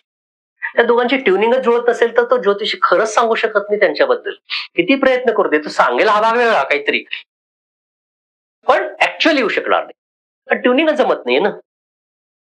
तिसरं, प्रश्न विचारणाऱ्या माणसाच्या भाव, श्रद्धा, तळमळ किती याच्यावर खूप अवलंबून असतं. जसं एखाद्या गायकासमोर, क्लासिकल सिंगर आहे, त्याच्यासमोर तुम्ही ऐकणारे श्रोते असे बसवले की ज्यांना इंटरेस्टच नाहीये, ते 10 मिनिटांमध्ये त्या गायकाला वाटेल की ही मैफिल वाइंड अप करावी. पण रसिक श्रोते बसल्यानंतर तो 2 तासाची मैफिल 4 तासावर, त्याचा सूरही लागेल. कला त्याच्यामध्ये आहे, त्या कलेला जागवणारी व्यक्ती समोर. म्हणून जेव्हा एखादी व्यक्ती खूप तळमळीने विचारते ना, तेव्हा ती प्रश्नांची उत्तर निघतात. आणखीन एक गोष्ट जी ज्योतिषांना माहिती नाही, या माध्यमातून सांगू इच्छितो. एखाद्या पत्रिकेमध्ये 90 स्थान पाहावं. 90 स्थान मार्गदर्शकाचं असतं. म्हणजे आध्यात्मिक असेल, शिक्षक असेल, ज्योतिष सुद्धा मार्गदर्शक असतो. एखाद्याच्या पत्रिकेतले 9व्या स्थानातले ग्रह जर तेवढे जर चांगले नसतील तर त्या व्यक्तीची श्रद्धा नसते ज्योतिषावर. त्याच्यावरून ठरवलं जातं की व्यक्ती किती, ज्योतिषांसाठी सांगतोय की त्या व्यक्तीला किती महत्व द्यावं समोरच्या. काही जणांचा ऍटिट्यूड असतो, ते असे येऊन बसतात आणि आता सांगा म्हणतात. असं नसतं. म्हणजे मी येऊन बसलो आणि आता हा सुरू करा, अरे असं कसं शक्य आहे ना. तुम्हाला काहीतरी सवा बांधावा लागेल, कुठून तरी सुरुवात करायला. बरं, इथं फीडबॅकही महत्वाचं असतं. असं नाही की बरेचदा लोक म्हणतात की हा आता तुम्ही सांगा, तुम्हाला काय विचारायचं सांगा ना. आपणही डॉक्टरकडे जातो तर आपण सांगतो ना माझं पोट दुखतंय म्हणून. डॉक्टर समोर असं नंतर आता डॉक्टर तुम्ही सांगा ना मला, असं नसतं ना. डॉक्टरला काय होतं, त्याच्यानं मदत होते की तुमच्या कुठल्या अवयवावर, मग तो पोटावरच फोकस करेल ना. जेव्हा मी एखाद्या ज्योतिषाकडे जाईन आणि मी म्हणेल की मला माझ्या करिअर बद्दल विचारायचं आहे, तर तो ज्योतिषी करिअरवर फोकस करेल. अदरवाईज काय होईल माहितीये का, आमच्या क्षेत्रात 2 गोष्टी असतात आणखीन, एकाला प्रेय आणि श्रेय म्हणतात. प्रेय म्हणजे तुम्हाला काय विचारायचं, काय जाणून घ्यायचं. श्रेय म्हणजे तुमच्यासाठी काय हितकारक आहे जे ज्योतिषाने सांगाल. जसं प्रश्न जरी विचारला गेला असेल करिअर बद्दल, तरी हेल्थ बद्दल सांगावं. किंवा भविष्यामध्ये काही प्रतिकूल घटना घडणार असेल तर त्याची कल्पना ज्योतिषाने द्यायला पाहिजे, जरी त्या व्यक्तीला त्याबद्दल ग्रॅव्हिटी नसेल तरी. कधी कधी असं असतं ना की त्यांना ग्रॅव्हिटी नाही त्या विषयाची, अपघात योगाची, आजाराची, संभाव्य, किंवा बरेचदा मुली येतात तर त्यांना मी विवाहासाठी येतात, मी त्यांना सांगतो की तुम्हाला इन्फर्टिलिटीचा प्रॉब्लेम होऊ शकतो, तर तुम्ही तो निर्णय व्यवस्थित योग्य वयात घ्या. आता त्या व्यक्तीला त्याची ग्रॅव्हिटी असेल तर ती घेईल, नाहीतर मग तीच व्यक्ती 10 वर्षानंतर येते, म्हणते की तुम्ही सांगितल्यासारखं झालं, आम्हाला मूल होण्याचा अडचणी. पण हे सांगण्याचा उद्देश काय होता, प्रिकॉशन्स घ्यावेत म्हणून. तसं श्रेय म्हणतात त्याला. श्रेय म्हणजे ज्योतिषाने सांगायला पाहिजे. विवाह हा भाग असा आहे की या ठिकाणी 3च गोष्टी मॅटर करतात. विवाह अंदाजे केव्हा होऊ शकतो, विवाह सुख किती होऊ शकतं, कुठल्या व्यक्तीशी. तर पत्रिकेत विवाह सुख पाहताना कसं पाहतात माहितीये का, आपण जरी चंद्ररास 1 रास मानली तर 3 राशी प्रधान असतात. एक मी म्हणलं जसं पहिलं लग्न रास असते पहिल्या स्थानातली, ही तुमची फिजिकल बॉडी सांगते. एक सूर्य रास असते जी तुमची सोल सांगतं, आत्मा. आणि तिसरा असते चंद्र रास. ह्या 3ही राशीची जर ट्युनिंग दुसऱ्या पत्रिकेशी होत असेल, जेवढी होईल, मानसिक स्तरावर होऊ शकते, आत्मिक स्तरावर होऊ शकते आणि शारीरिक स्तरावर होऊ शकते, तिथे त्या लोकांची ट्युनिंग होते. ज्योतिषशास्त्राचा वापर करून करिअर निवडता येतं का? पत्रिकेत 10वं स्थान करिअरचं असतं आणि 5वं स्थान शिक्षणाचं असतं. ओके. बरेचदा असं असतं की 10व्या स्थानाचा संबंध 5व्या स्थानाशी नसेल तर ती व्यक्ती ज्या क्षेत्रात शिक्षण घेते त्या क्षेत्रात करिअर करणार नाही. अच्छा. करिअरचं फील्ड डिफरंट असू शकतं. 10व्या स्थानातले ग्रह, 10व्या स्थानातलं ग्रहांचं बळ, किंवा किती प्रकारचे राजयोग निर्माण होत आहेत 10व्या स्थानाशी संबंधित, हे कर्मस्थान आहे. त्या पत्रिकेत व्यवसायाचे योग आहेत का नोकरीचे योग आहेत, ह्याच्यावरून करिअरची कल्पना व्यक्तीला येऊ शकते. त्यानंतर कुठल्या काळामध्ये तुमचं करिअर जास्त प्रोग्रेसिव्ह बनवू शकतं, उन्नती, त्याची एक कल्पना ज्योतिषी तुम्हाला देऊ शकतो. म्हणजे तोपर्यंत तुम्हाला शिकायचंय किंवा स्ट्रगल करायचंय, जो संघर्ष त्या त्या क्षेत्रानुसार अपेक्षित असतो. समजा एखाद्याच्या पत्रिकेमध्ये असं आहे की तो नोकरी करणार आहे, पण त्याच्यात नोकरी 28व्या वर्षानंतर उन्नती आहे. त्याचा अर्थ असा आहे की 28व्या वर्षापर्यंत तुम्हाला स्ट्रगल करायचंय किंवा तुमचं नॉलेज अपग्रेड करून घ्यायचंय तुम्हाला. मग 28व्या वर्षानंतर तुम्हाला नियतीनुसार चांगलं फळ मिळत जाईल. So by that time you should focus on your efforts rather than fruits. Okay. दुसरं, व्यवसाय करायचा असेल तर कुठल्या क्षेत्रातला व्यवसाय करावा, की एक ग्रहांच्या प्रभावामुळे सांगता येते की ज्या ग्रहांचा प्रभाव 10व्या स्थानावर आहे त्या ग्रहांशी संबंधित व्यवसाय करू शकतो. जसं आता उदाहरणार्थ एक ग्रह शुक्र आहे, तर शुक्र ग्रहाच्या अधीन अनेक ग्रह आहेत, अनेक क्षेत्र येतात. उदाहरणार्थ फूड प्रोडक्टचा बिझनेस शुक्राच्या अधीन येतो, कॉस्मेटिक प्रोडक्ट्स, गार्मेंट्स, कला क्षेत्राशी संबंधित कुठली, क्रिएटिव्हिटी, कम्युनिकेशन स्किल्स, त्याच्यानंतर इन्फ्लुएन्स करणाऱ्या गोष्टी दुसऱ्यांवर, किंवा स्त्रियांशी संबंधित कुठले उद्योग, पेयजल, आईस्क्रीम, कुठले जे कोल्ड्रिंक्स वगैरे असतात हे शुक्र ग्रहाच्या अंडर येतात. ओव्हरऑल खाद्यपदार्थ, बेकिंग प्रोडक्ट्स आले तर त्या व्यक्तीनं जर, किंवा इव्हेंट मॅनेजमेंट आहे, एक ब्युटिशियन आहे, हे सुद्धा शुक्र ग्रहाच्या प्रभावाखाली येते. कलाक्षेत्र आहे, कुठलंही कलाक्षेत्र, मग ते म्युझिक असेल, ऍक्टिंग असेल, किंवा डान्स असेल, किंवा डिझायनिंग असेल. म्हणजे एका आर्किटेक्टच्या पत्रिकेत हे शुक्र पॉवरफुल असतो, एका ग्राफिक डिझायनरच्या पत्रिकेत हे शुक्र पॉवरफुल असतो. हा मूळ ग्रह आहे. बाकीच्या ग्रहांची जोड मिळत गेल्यानंतर त्यातलं डायव्हर्सिफिकेशन किंवा स्पेशलायझेशन आपल्याला कळतं. जसं आता एखाद्याच्या पत्रिकेत शुक्र चंद्र पॉवरफुल असतील तर तो कलाकार होईल, आणि शुक्र राहू सिनेमा सृष्टीमध्ये जाण्याचे ग्रह आहे किंवा नाटक. तर हे ग्रहांचं सांगण घालून आपल्याला त्या व्यक्तीला कल्पना देता येते की त्यांनी करिअर कुठलं निवडावं, करिअरमध्ये कुठल्या काळात ग्रोथ होऊ शकते, कुठला क्रीम पिरियड राहू शकतो तुमचा. जसं आपण पाहतो अनेकदा की एखाद्या विशिष्ट प्रोफेशनलचा, समजा तो डॉक्टर असेल तर त्यांची प्रॅक्टिस 10 वर्ष चालते, नंतर थांबते, सॅच्युरेशनला येते. किंवा एक कलाकार पाहतो आपण, तर त्या कलाकाराचं, तो समजा संगीत असेल, सीमासृष्टीच असेल, तर त्याचे एका विशिष्ट काळात त्याचे पिक्चर हिट्स होतात, नंतर ते फ्लॉप्स होतात, कारण त्याचा सॅच्युरेशन पिरियड आलेला असतो. तर आपल्याला त्याची कल्पना येऊ शकते की कुठल्या काळात अडचणी येऊ शकतात आणि कुठला काळ चांगला आहे तुमचा. चांगल्या काळात तुम्हाला तुमचा बिझनेस ग्रो करायचा असतो, एक्सपांड करू शकता. प्रतिकूल काळामध्ये तुम्हाला अननेसेसरीली एक्सपेन्सेस कट ऑफ करायचे किंवा रिस्की निर्णय नाही घ्यायचे. समजा मला माझा बिझनेस एक्सपांड करायचा आहे, माझा प्रतिकूल काळ आता चालू आहे 2025 मध्ये, आणि 26 मध्ये अनुकूल काळ येणार असेल तर हीच गोष्ट मी 26 साली करावी, 25 साली न करता. जसं आपण एखादं पीक पेरतो तर त्याचा सीझन बघून पेरतो. खरीपाचं पीक रब्बीमध्ये पेरत नाही, रब्बीचं खरीपात पेरत नाही, कारण सीझन अनुकूल नाहीये त्याला. बरोबर. तसंच आपल्याला याचे निर्णय घेता येतात. आणि त्याच्यापेक्षा महत्वाची गोष्ट म्हणजे तुमची व्याप्ती किती मोठी, ग्रोथ किती होऊ शकते, त्याच्या लिमिटेशन्स काय. समजा नियतीनं असं सांगितलेलं आहे की तुम्हाला 10 लाख महिन्याला मिळू शकतात. If you are earning 10 lakhs already, you cannot grow more. That is saturation point. Okay. मग मी अधिक पैशाच्या मोहापोटी कुठं गुंतवणूक केली तर ती माझी फेल जाईल.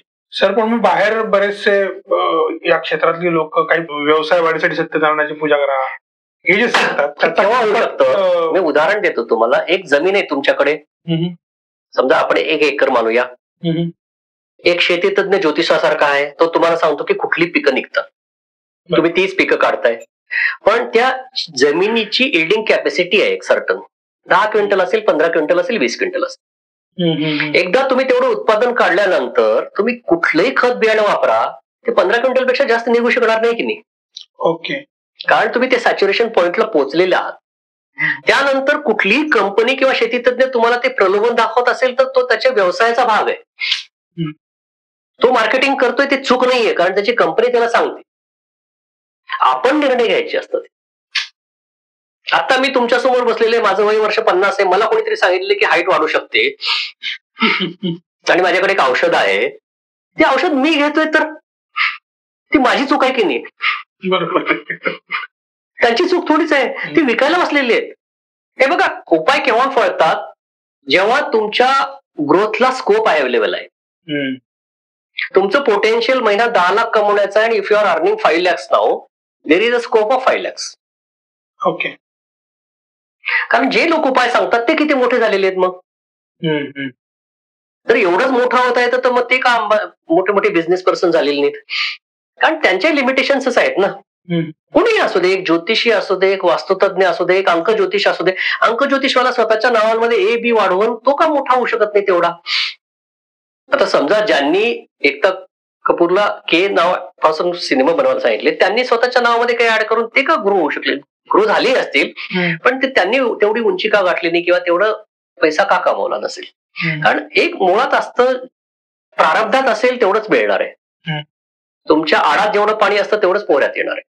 ओके. तुम्ही पोहरा सोन्याचा केलं काय, तिथं मोटर बसवली काय, तुमच्या विहिरीतलं जेवढं पाणी तेवढंच तुम्ही सक्षम करू शकता, नाहीतर मग झरे फोडावला नवीन. तसं प्रारब्धाच्या पलीकडे जायचं असेल तर मग तिथं अध्यात्म सुरू होतं. अध्यात्म म्हणतोय, धार्मिक नाही गोष्टी जाणार, दोन्हीमध्ये फरक आहे. धार्मिक गोष्टी वेगळ्या झाल्या, अध्यात्म वेगळं झालं. आध्यात्मिक साधनेमध्ये गुरु महत्वाचा असतो, तुमच्या साधना कराव्या लागतात. तिथं काही असे छोटे मोठे उपाय फळत नाहीत. तुम्हाला प्रारब्ध बदलण्यासाठी जसं आता एखाद्या व्यक्तीला तो सडपातळ आहे आणि त्याला काहीतरी शरीर सृष्टी सुदृढ करून घ्यायची आहे, सिक्स पॅक बनवायचे, तर त्याला एफर्ट्स खूप लागणार आहे. बरोबर. का तर त्याचा मूळ पिंड तसा नाही. तसं आपल्याला उपाय करता येतात. आणि करिअरमध्ये दोनच गोष्टी ध्यानात घ्याव्यात. एक, आपलं अनुकूल आहे का क्षेत्र, तुम्ही जे करताय ते. दुसरं आहे, काळ तुमचा कसा चालू आहे. जसं असतं ना, कधी कधी आज आपण थोडंसं आजारी पडतो, आपल्या शरीराची ऊर्जा कमी होते, पण ती कायमची कमी होणार आहे का? तुमचा आजार बरं झालं की तुम्ही परत पडू शकता. तसं एक ऍथलीट सुद्धा जेव्हा आजारी पडतो, त्याचं शारीरिक वजन कमी होत नाही, त्याची ऊर्जा कमी होते, याला व्हायटल फोर्स म्हणतो. तसं आपल्या शरीरातली आध्यात्मिक ऊर्जा कमी झाली की आपल्याला ऍडव्हर्सिटी जाणवायला. तर ऍडव्हर्सिटी ती ऊर्जेची पूर्तता आपण उपायांच्या माध्यमातून भरून करतो. तुम्ही कुठलीही पूजा करू शकता, तुम्ही कुठलेही उपाय करू शकता, पण त्याला मर्यादा नक्की राहणार. त्या मर्यादांची कल्पना ज्योतिषानं समोरच्या व्यक्तीला द्यावी. ओके. की तुम्ही स्वप्न जर पाहत असाल की तुम्ही एक बिझनेस टायकून होणार आहात, तर तुमच्या पत्रिकेचं पोटेन्शियल असेल, प्रारब्ध असेल तर बिझनेस टायकून व्हाल, पण तुम्ही चांगले बिझनेस पर्सन बनू शकता. टायकून व्हावंच गरजेचं नाही. ध्यानात घ्यावं की आपलं प्रारब्ध हे टाळता येण्यासारखं आहे का अटळ आहे. आणि जर ते टाळता येण्यासारखं असेल तर त्यातही दोन भाग आहेत, की तुम्ही तुमच्या प्रयत्नांवर टाळू शकता. ओके. समजा जर तुम्ही तुमची एखादी मार्केटिंग स्ट्रॅटेजी युज करून जर तुमचा बिझनेस एक्सपांड करणार आहात, तर तुम्हाला महालक्ष्मीच्या साधनेची गरज नाही, कारण तुमच्या कॅपॅसिटीमध्ये आहे ना ते. म्हणून नास्तिक लोक सुद्धा प्रोग्रेस करतात आयुष्यात, आणि ते असं ते व्यावहारिक मार्गाने जातात. तर आपल्याला ह्याची जाणीव पाहिजे. आणि कुठलेही कर्मकांड करणं वाईट नाहीये, पूजापाठ करावं, पण करताना हे ध्यानात ठेवावं की ह्याच्या काही लिमिटेशन्स आहेत, त्या लिमिटेशन्स आपल्याला मान्य असल्या पाहिजेत. विदाउट दॅट लिमिटेशन्स मग काय होईल, अपेक्षा खूप वाढते. बरोबर. आता समजा तुम्ही एका ज्योतिषाकडे जातात आणि तुम्हाला असं वाटतं की त्यांनी आयुष्यातल्या रोजच्या घडणाऱ्या घटना घडाघडाघडा सांगाव्यात, आणि त्याची पूर्तता तो करू शकत नाही किंवा ज्योतिषी त्या स्तरावरचा नसेल, तर तुमचा अपेक्षाभंग होणार आहे. ज्योतिषी सांगतोच आहे चांगलं, पण तुमचा अपेक्षाभंग होतोय का, तर तुमच्या अपेक्षा खूप आहेत. असं घडत नसतं. तर करिअर चूज करताना कधी ध्यानात घ्या, पत्रिकेची मदत ह्याच्यासाठी घ्यायची की पोटेन्शियल काय आहे, बिझनेसचा आहे, जॉबचा आहे, किंवा बरेचदा करिअरमध्ये काही गोष्टी येतात. विशेषतः हल्लीच्या काळात अनेक लोक, विशेषतः आयटी फील्ड मधले लोक अप्रोच होतात ज्योतिषांना की आम्ही स्विच करावं म्हणतो जॉब. एक्झॅक्टली. सेकंड करिअर निवडताना करिअर स्विच करावं का, जॉब स्विच करावं का, तर त्या पत्रिकेमध्ये जॉब स्विच करण्याचे योग आहेत का पाहिलं जातं. ओके. समजा तो व्यक्ती फेब्रुवारी 2025 मध्ये तुमच्याकडे अप्रोच होतोय आणि त्याच्या पत्रिकेमध्ये जून 2025 नंतरचे योग असतील, तर त्यांना कल्पना दिली जाते की तुमचे प्रयत्न चालू ठेवा, तुमच्या प्रयत्नांना यश मिळेल जून 2025. पण प्रयत्न थांबवायचे नसतात. कधी कधी असं असतं की मार्च मधला इंटरव्ह्यू क्रॅक होतो आणि जून मध्ये अपॉइंटमेंट लेटर मिळतं, काही होऊ शकतं ह्याच्या. आणि करिअरच्या बाबतीतच एक गोष्ट सांगतो तुम्हाला, काही गोष्टी तुमच्या एकट्याच्या पत्रिकेवर अवलंबून नसतात. ज्योतिषशास्त्र दोन प्रकारचं असतं, एक मायक्रोस्कोपिक आहे, एक मॅक्रोस्कोपिक आहे. मायक्रोस्कोपिक म्हणजे इंडिव्हिज्युअल व्यक्तीची पत्रिका. मॅक्रोस्कोपिक म्हणजे काय, तर एका देशाची, इकॉनॉमीची, एका कंपनीची पत्रिका. ओके. एखाद्या देशाची इकॉनॉमी जर समजा कोलॅप्स झालेली असेल, रिसेशन आलेलं असेल, तर तुमची माझी पत्रिका काम करत नाही तिथे. ओके. जसं कोविड आला तर काही इंडिव्हिज्युअल लोकांच्या पत्रिकेत येऊन होता घरी बसायचं, ती नॅचरल कॅलॅमिटी होती, प्रत्येकालाच बसावं लागलं. ज्यांचे काही लग्न कार्य पोस्टपोन झाले, तर त्यावेळेस अनेक लोकांनी मला हा प्रश्न विचारला की आता आमच्या पत्रिकेत योग होता का. तुमच्या पत्रिकेत योग नव्हता, ते संकटच तसं. तर एखाद्या काळामध्ये रिसेशन आलेलं असेल, आर्थिक मंदी आलेली असेल, किंवा एका विशिष्ट क्षेत्राला आलेली असेल, तर त्या क्षेत्रात काम करणाऱ्या लोकांना त्याचे फटके बसतात, त्यांच्या पत्रिकेत योग असो वा नसो. अच्छा. कारण you are part of other karma also. दुसऱ्यांच्या कर्माचा आपण पार्ट बनत असतो. हे ग्रीड मध्ये काम करत असत. आता जसं कोविडमध्ये कला क्षेत्रातल्या सगळ्याच लोकांना प्रॉब्लेम्स आले, तर त्यात काही इंडिव्हिज्युअल कलाकाराची पत्रिका जबाबदार नव्हती, किंवा ज्यांची क्षेत्र अशी होती की ज्या क्षेत्राला पर्याय नव्हता घरी बसल्याशिवाय, तर त्याचा विचार करायचा असतो ज्योतिषांनी सुद्धा. उगाच काहीतरी इंडिव्हिज्युअल पत्रिकेला दोष देण्यापेक्षा, जसं आता मागच्या वर्षी 2024 मध्ये अमेरिकेमध्ये रिसेशनमुळे जॉब ऑपॉर्च्युनिटीज खूप कमी होते आणि खूप लोकांचे फोन आले होते MS केलेल्या मुलांचे किंवा करणाऱ्या. त्यांना मी नेहमी सांगितलं की 24 मध्ये आता शक्य नाही, कारण रिसेशन चालू आहे. You have to wait. Recession कधी उठतं हे सुद्धा ज्योतिष पत्रिका सांगता येते, पण त्या देशाची पत्रिका पाहून सांगता येते. पण आपण त्या देशात राहतो ना, बरोबर. आपण पार्ट चालू. उद्या जर सरकारनं, आपल्या सरकारनं काही रेस्ट्रिक्शन, उद्या समजा एक असं उदाहरण म्हणून सांगतो की तुम्ही महाराष्ट्रात राहताय, महाराष्ट्रामध्ये एका गोष्टीचा टॅक्स वाढवला आणि दुसऱ्या राज्यामध्ये टॅक्स कमी आहे. तुमची पत्रिका तीच असते, पण तुम्ही त्या स्टेटमध्ये जाऊन बिझनेस कराल तर तुमचा टॅक्स कमी झाला. पत्रिका तीच आहे की नाही? पत्रिका तर वेगळी नाही, फक्त तुमचं अप्लिकेशन बदललं कारण त्या स्टेटचा टॅक्स कमी आहे. असं ते ह्या गोष्टी इकॉनॉमीवर खूप अवलंबून असतात. म्हणून आपण करिअर करताना, बिझनेस करताना हे ध्यानात घ्यावं. विशेषतः बिझनेस करताना काही गोष्टी खूप प्रॅक्टिकल असतात. एखाद्याला आपण सल्ला दिला की तुम्ही एक, आपण मानूया की काहीतरी भेळचा गाडा किंवा पावभाजीचा गाडा चालवा, तर ती व्यक्ती शहरामध्ये कुठं चालवते याच्यावरही अवलंबून आहे.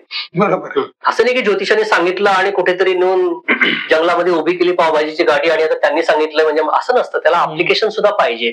तुमच्याकडे मार्केटिंग स्किल्स हव्यात, पेशन्स हवेत आणि क्वालिटी तुम्ही द्यायला पाहिजे. ती पत्रिकेवर अवलंबून नाहीये तुम्ही क्वालिटी कशी द्यावी काय नाही ते. ह्या गोष्टी मॅन्डेटरी आहेत. पण मग ज्योतिष शास्त्रामध्ये फक्त जन्मकुंडली हे एकच माध्यम आहे की बाकीची पण शास्त्र त्याला जोडली गेलेली आहेत? इथे वेगवेगळ्या पद्धतीने इंटरप्रेट केलं जातं. जसं हस्तरेखा शास्त्र आहे, ज्याला इंग्रजीमध्ये पामिस्ट्री म्हणतात. Palmistry also is a tool to interpret the future or nature of the person और टू जज the potential of that person. हातावरच्या रेषावरून. आणि हातावरच्या रेषा कशा असतात? नुसत्या रेषा नसतात, तर हातावर उंचवटे सुद्धा असतात. ते उंचवटे, त्या रेषा, त्या हाताचा आकार किंवा त्या हाताचा रंग कसा आहे, ते ठेवण कशी आहे, बोटांची ठेवण कशी आहे. म्हणजे पामिस्ट्रीच्या बाबतीत हस्तरेखाशास्त्र खूप मिसइंटरप्रिट केलं जाते की फक्त रेषा असतात. रेषा नसतात. तुमची बोट, तुमच्या हाताचा आकार, तुमच्या बोटांचा आकार, तुमच्या हातावरचे उंचवटे, खोलगट भाग, त्याच्यावरचे काही सायन्स, काही त्रिकोण, चौकोन, गोलाकार असे काही सायन्स येत असतात. मी असं ऐकून आहे लहानपणी की हातावर तुमच्या त्रिकोण असतील तर तुमच्या जेवढ्या प्रॉपर्टीज होतात. नाही, ते कसं असतं की हातावर मुख्य रेषा 7 असतात. अच्छा. एक असते आयुष्य रेषा, तिला लाईफलाईन म्हणतात.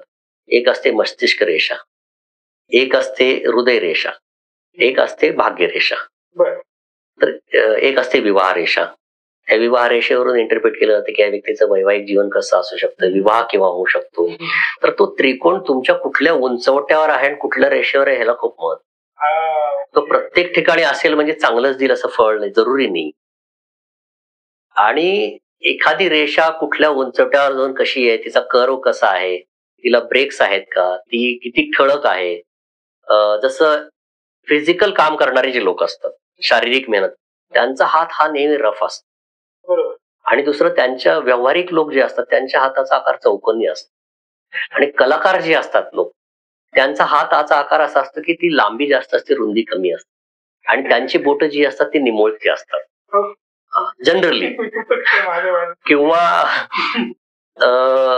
एखादा व्यक्ती खूप आळशी असेल किंवा खूप स्वप्नाळू लोक असतात, त्यांचा हात तुम्ही बघितल्यानंतर तो खूप मऊ असतो. तुम्ही जर असं प्रेस केलं तर अत्यंत मऊ, म्हणजे असं दबले जातात उंचवटे. सेन्सिटिव्ह असतात व्यक्ती, कारण ते डे ड्रीमर्सही असतात बरेच.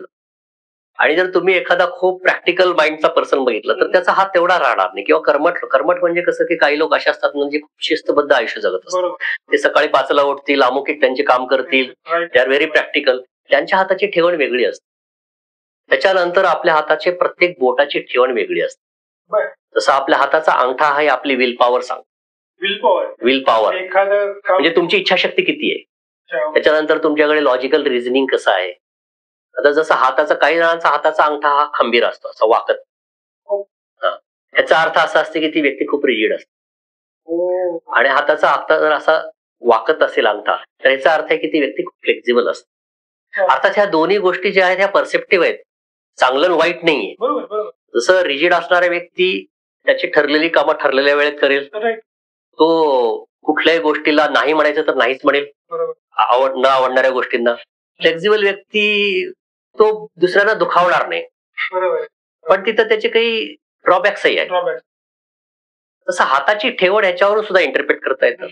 तिसरं एक असतं त्या ठिकाणी अंकशास्त्र म्हणतात त्याला, अंक ज्योतिष, न्यूमरोलॉजी. म्हणजे त्या ठिकाणी फक्त तुमच्या जन्मतारखेवरून आणि तुमचं जे नाव आहे त्या नावाचे एक व्हायब्रेशन्स असतात. त्या प्रत्येक अल्फाबेटला एक नंबर दिलेला आहे, ते व्हायब्रेशन्स नुसार, त्यानुसार त्याची एक व्हॅल्यू काढली जाते. व्हायब्रेशन्स म्हणजे ऊर्जा, व्हायब्रेशन्स म्हणजे वाइब्स, जे ऊर्जा, एक स्पंदन ज्याला म्हणतात. प्रत्येक गोष्ट एक स्पंदन असतं ना, प्रत्येक निर्जीव वस्तूमध्ये सुद्धा. तर त्याचे एक स्पंदन तयार होतात आणि त्याच्यावर इंटरप्रेट केलं जाते की त्या व्यक्तीचा स्वभाव कसा असणार आहे किंवा त्याच्या. आणखी एक पद्धत असते ज्याच्यामध्ये टॅरो कार्ड टाईप असते, जे पत्त्यासारखे कार्ड असतात, त्याच्यावरून ते इंटरप्रिटेशन केलं जातं. पेंडुलम डाउजिंग नावाची एक पद्धत असते. डाउजिंग म्हणजे एक पेंडुलम असतो, पेंडुलम आपल्याला माहिती आहे लोलक, तर त्याच्या व्हायब्रेशन्स वरून इंटरप्रेट केलं जातं, त्याच्या मुवमेंट्स कशा होत आहेत, त्याच्यावरून तुमच्या स्वभावाचा किंवा भविष्याचा अंदाज घेतला जातो. अशा अनेक पद्धती आहेत. फेस रिडिंग असते, चेहऱ्यावरून सुद्धा पाहिलं जातं, इव्हन पावलावरच्या रेषावरून सुद्धा सांगतायत, पण ते शास्त्र खूप कमी लोकांना माहित आहे. आणि समाजामध्ये आपण एखाद्याचा हात पाहू शकतो पण पाऊल पाहू शकतो नाही, दुर्दैवाने. त्याच्यामुळे ती पद्धत जी आहे ती थोडीशी लोकांना माहिती नाहीये, पण ती एक्झिस्ट आहे. त्याच्यावर सुद्धा पायाच्या रेषावरून सुद्धा सांगतायत. स्टोन क्रिस्टल त्याचा पण काय तो भाग कसा असतो की मी जसं म्हटलं की एक प्रारब्ध आहे आपल्याला, ते प्रारब्ध आपल्याला भोगायचंय. पण ह्याच्यावर कसं आहे की तुमचं क्रियमाण कर्म ठरवतं. जसं मी आजारी पडणं हे माझं प्रारब्ध असू शकतं, पण मी औषधं घ्यावीत का नाही हे माझं कर्म आहे. माझा आजार आपोआप बरा होणार नाही. मला नियतीने एक परिस्थिती माझ्यासमोर कदाचित ऍडव्हर्स परिस्थिती आलेली आहे, ऍडव्हर्स सिच्युएशन, त्याला मी डील कसं करणार. मग माझी ऊर्जा जर तिथे कमी पडत असेल तर मी ईश्वरी शक्तीची मदत घेऊ शकतो. पण ह्यात कसं आहे, प्रारब्धाचे 3 प्रकार असतात. एक प्रारब्ध असं जे अटळ असतं, जे बदलूच शकत. पांडवांच्या वाटेला किंवा रामाच्या वाटेला जे प्रारब्ध आलं ते अटळ होतं, जरी ते स्वतः ईश्वरी अंश होत. जसं मृत्यू असतो की मृत्यू हा बदलता येत नसतो, किंवा काही गोष्टी डेस्टिन्ड असतात त्या भोगाव्या लागतात. मग तो साधू संत असेल, सामान्य माणूस असेल. एक प्रारब्ध असं असतं की जे बदलता येतं ईश्वरी शक्तीच्या कृपेमुळे, आणि एक प्रारब्ध असं असतं की जे ईश्वरी शक्तीची गरज नसते. म्हणजे जसं आता मला अभ्यास करायचंय तर मला ईश्वरी शक्तीची गरज नाही, मी अभ्यास करू शकतो. असं समजा की एखादी व्यक्ती अशी आहे की ज्याचा आयक्यू खूप चांगला आहे आणि एखाद्या व्यक्तीचा कमी आहे. तर कमी जास्त आयक्यू असलेला व्यक्ती काय करेल की एका अटेम्प्ट मध्ये, एका प्रयत्नात ती कविता पाठ करेल. कमी आयक्यू असलेल्या व्यक्तीला 10 वेळा पाठ करावं लागेल, पण परीक्षेत लिहिताना दोघांना सारखेच मार्क मिळणार. तसं आपल्याला प्रयत्न जास्त करावे लागतात, भाग्य कमी असेल. पण आपल्याला जी गोष्ट बदलता येते, मग मला ईश्वरी शक्तीची मदत घेता येते का? मग त्या ठिकाणी कसं असतं, रत्न रुद्राक्ष हे सप्लिमेंटरी फॉर्म की ज्याच्यामध्ये काही डिवाइन एनर्जी आलेली असते, ऊर्जा, दैवी ऊर्जा. त्या ऊर्जेचा उपयोग जसा आपण सप्लिमेंटरी फूड घेतो, एखाद्याचे विटॅमिन लेवल कमी असतील तर आपण सप्लिमेंटरी घेतो, म्हणजे माझ्या शरीरामध्ये ते विटॅमिन्स निर्माण होत नाहीयेत, मग मी काय करतोय, बाहेरून ती ऊर्जा घेतो. तसंच माझ्या पत्रिकेतला एखादा ग्रह कमजोर असेल तर त्या ग्रहाची ऊर्जा, पूरक ऊर्जा कुठलं माध्यम मला देऊ शकतं. ते रत्न असू शकतं, रुद्राक्ष असू शकतं, अनेक वनस्पती अशा आहेत की ज्या त्या ग्रहांशी कनेक्टेड असतात, ती ऊर्जा देऊ शकतात आपल्याला. किंवा आपल्याला त्या ग्रहाशी कनेक्ट संबंधित देवतांची साधना करून किंवा त्या ग्रहाची आपण साधना करून ती ऊर्जा भरून काढू शकतो. आणि सगळ्यात मोठा सोर्स असतो आपले आध्यात्मिक गुरु. ते आपल्याला खूप ऊर्जा देऊ शकतात आणि आपलं प्रारब्ध टाळू शकतात. आपण म्हणतो ना की अमुक एक व्यक्ती एका साधू संताकडे, योगाकडे गेली आणि त्यांचं नशीब बदललं. तर ते नशीब बदलतात म्हणजे त्या व्यक्तीचं प्रारब्ध आपल्या अंगावर घेतात. असं समजा एका व्यक्तीचं कर्ज आहे, असं समजा माझं कर्ज आहे बँकेत, मी ते फेडू शकत नाहीये, पण तुम्ही माझे मित्र आहात आणि तुमच्याकडे पैसा आहे आणि तुम्ही राहुल कुलकर्णीचं कर्ज माफ करण्यासाठी बँकेत जाता, तर बँक काय म्हणते की राहुल कुलकर्णीचं कर्ज तुम्ही फेडा, म्हणजे तुम्ही माझं कर्म अंगावर घेताय आणि मला त्या कर्जातून रिलीज करतो. तसं ती गुरु काय करतो की त्या व्यक्तीचं त्या समस्ये संदर्भातलं कर्म आपल्या अंगावर घेत आणि ते भोग ते गुरु किंवा ते संत साधू संत भोग. म्हणून आपण अनेकदा पाहतो ना की साधू संतांना सुद्धा आजार होतात किंवा साधू संतांना सुद्धा खूप अडचणीतून जावं लागतं, कारण त्यांनी त्यांच्या कुठल्या तरी भक्ताचं किंवा शिष्याचं कर्म अंगावर घेतलेलं असतं, ते प्रारब्ध. तसंच रत्न रुद्राक्ष ह्या पद्धतीने मदत करत असतात त्याला. वास्तुशास्त्र आणि ज्योतिष विज्ञान याची सांगड कशी घातली जाते बिझनेस? वास्तुशास्त्र कसं असतं की ते एक इंडिव्हिज्युअल शास्त्र आहे. वास्तुशास्त्रामध्ये एखाद्या विशिष्ट जागेची ऊर्जा कशी आहे हे पाहिले जाते. म्हणजे कधी कधी तिथली ऊर्जा सकारात्मक असू शकते, कधी कधी तिथली ऊर्जा नकारात्मक असू शकते. जसं आता समजा एक हेल्दी व्यक्ती एखाद्या पोल्युटेड वातावरणामध्ये गेल्यानंतर त्या हवेचा परिणाम होणारच आहे त्याच्या आरोग्यावर, डेफिनेटली होणार आहे. तीच जागा बदलून तो हवा पालट करण्यासाठी शुद्ध हवेमध्ये गेल्यानंतर वेगळं फळ मिळणार आहे. तसं त्या जागेचे एक एनर्जी लेवल्स असतात वास्तूचे. वास्तूमध्ये सुद्धा कसं आहे की वास्तू तुम्हाला पूरक आहे, वास्तू स्वतःहून काही करू शकत नाही. एखाद्याच्या प्रारब्धामध्ये जर नुकसान दरिद्रता लिहिलेली असेल तर त्या वास्तूमध्ये सुद्धा दरिद्रता येणार आहे. प्रारब्धातच नाही ना. मी एका फ्लोअरवर आहे आणि एक अत्यंत मोठे उद्योगपती वरच्या फ्लोअरवर आहेत, त्या दोघांची वास्तू सेम आहे, ऑब्व्हियसली सेम आहे. पण त्यांचं प्रारब्ध आहे की नाही उद्योगपती बनण्याचं. बरोबर. मग ते ग्रो करतील. माझं प्रारब्ध नसेल तर मी तसाच राहीन. म्हणजे एकाच वास्तू राहणाऱ्या सगळ्यांचं प्रारब्ध सेम नसतं कधी. पण वास्तू परिणाम करते. वास्तू मी म्हटलं जसं की एक कॉमन एरिया आहे ना. जसं आता आपण एका रूम मध्ये बसलेलो आहोत, इथली जी ऊर्जा असेल किंवा इथलं तापमान असेल, क्लायमेट असेल, ते आपल्यावर प्रभाव टाकणार आहे. तुमची इम्युनिटी पॉवर स्ट्रॉंग असेल तर तुम्ही बिअर कराल, माझी इम्युनिटी पॉवर स्ट्रॉंग असेल तर मी बिअर करू शकणार नाही. प्रारब्ध. मग ज्योती वास्तूमध्ये कसं पाहायचं असतं की तुमच्या प्रारब्धानुसार गोष्टी ठीक आहेत, म्हणजे तुमच्या प्रारब्धामध्ये हे नुकसान किंवा ऍडव्हर्सिटी नाहीये. मग काय कारण असू शकतं? मग एक तर वास्तू दोष असू शकतो, तुम्ही आहे त्या ठिकाणी मग तुम्ही तिथले करेक्शन करून किंवा वास्तू बदलून त्याला करेक्ट करू शकता. किंवा असं असू शकतं की पितृदोष असू शकतात ऑब्व्हियसली, पण प्रत्येक ठिकाणी पितृदोष नसतात, हे त्याला असू शकतात म्हटलं मी. त्याचा एक्झामिन करावं. किंवा कधी कधी काही ठिकाणी तंत्रप्रयोग झालेले असतात, पण ते व्हावेत हे जरुरी नाहीये. मी पॉसिबिलिटी सांगतोय. पण प्रारब्धात असेल आणि मिळत नाहीये, मग एक्सटर्नल फॅक्टर्स म्हणतात. पण प्रारब्धात असेल तर मिळतं, कुठेही मिळतं. जसं एक काही वर्षापूर्वी जेव्हा वास्तुशास्त्र तेवढं प्रचलित नव्हतं, तेव्हाही लोक कुठल्याही घरात राहायचे तर त्यावेळेस श्रीमंत झालेले आहेत, किंवा एखाद्या राजवाड्यात किंवा किल्ल्यात अनेक पिढ्या राजांच्या राहिलेल्या आहेत. तर एक पिढी अशी राहिली की ती 50 वर्ष राज्य केली, दुसऱ्या पिढीनं 25 वर्ष राज्य केलं. त्या शनिवार वाड्यामध्ये नानासाहेब पेशवे होते, त्या शनिवार वाड्यामध्ये नारायणराव पेशव्यांचा वध झाला. तर काही गोष्टी प्रारब्धाच्या असतात. वास्तुशास्त्र 100% काम करतं, पण वास्तुशास्त्राचा अभ्यास करणाऱ्या लोकांनी, न्यूमरोलॉजीचा अभ्यास करणाऱ्या लोकांनी पत्रिकेतले योग पहावेत. अच्छा. कधी कधी कसं असतं, एखाद्या दुकानाची वास्तू चांगली असते, त्या ठिकाणी तुम्ही जो व्यवसाय करताय तो व्यवसाय तुमच्या पत्रिकेनुसार जर अनुकूल नसेल तर वास्तू चांगली आहे पण तुमचा व्यवसाय चुकतोय. कधी कधी असं असतं की वास्तू चांगली आहे तिथली, तुम्ही निवडलेलं क्षेत्रही योग्य आहे, पण तुमचा भरभराटीचा काळ अजून दूर आहे, मग तिथं वास्तूला दोष देता येत नाही. पण हे करण्यासाठी नुसती वास्तू पाहून उपयोगाची नाहीये, तुमची पत्रिका पाहणं गरजेचं आहे. म्हणून वास्तुतज्ञ लोकांनी पत्रिकेचा अभ्यास जरूर करावा, कारण आपण ज्या वास्तूमध्ये राहतो तिथली ऊर्जा नकारात्मक असू शकते. वास्तू सुद्धा 3 प्रकारची ऊर्जा टेस्ट करतात.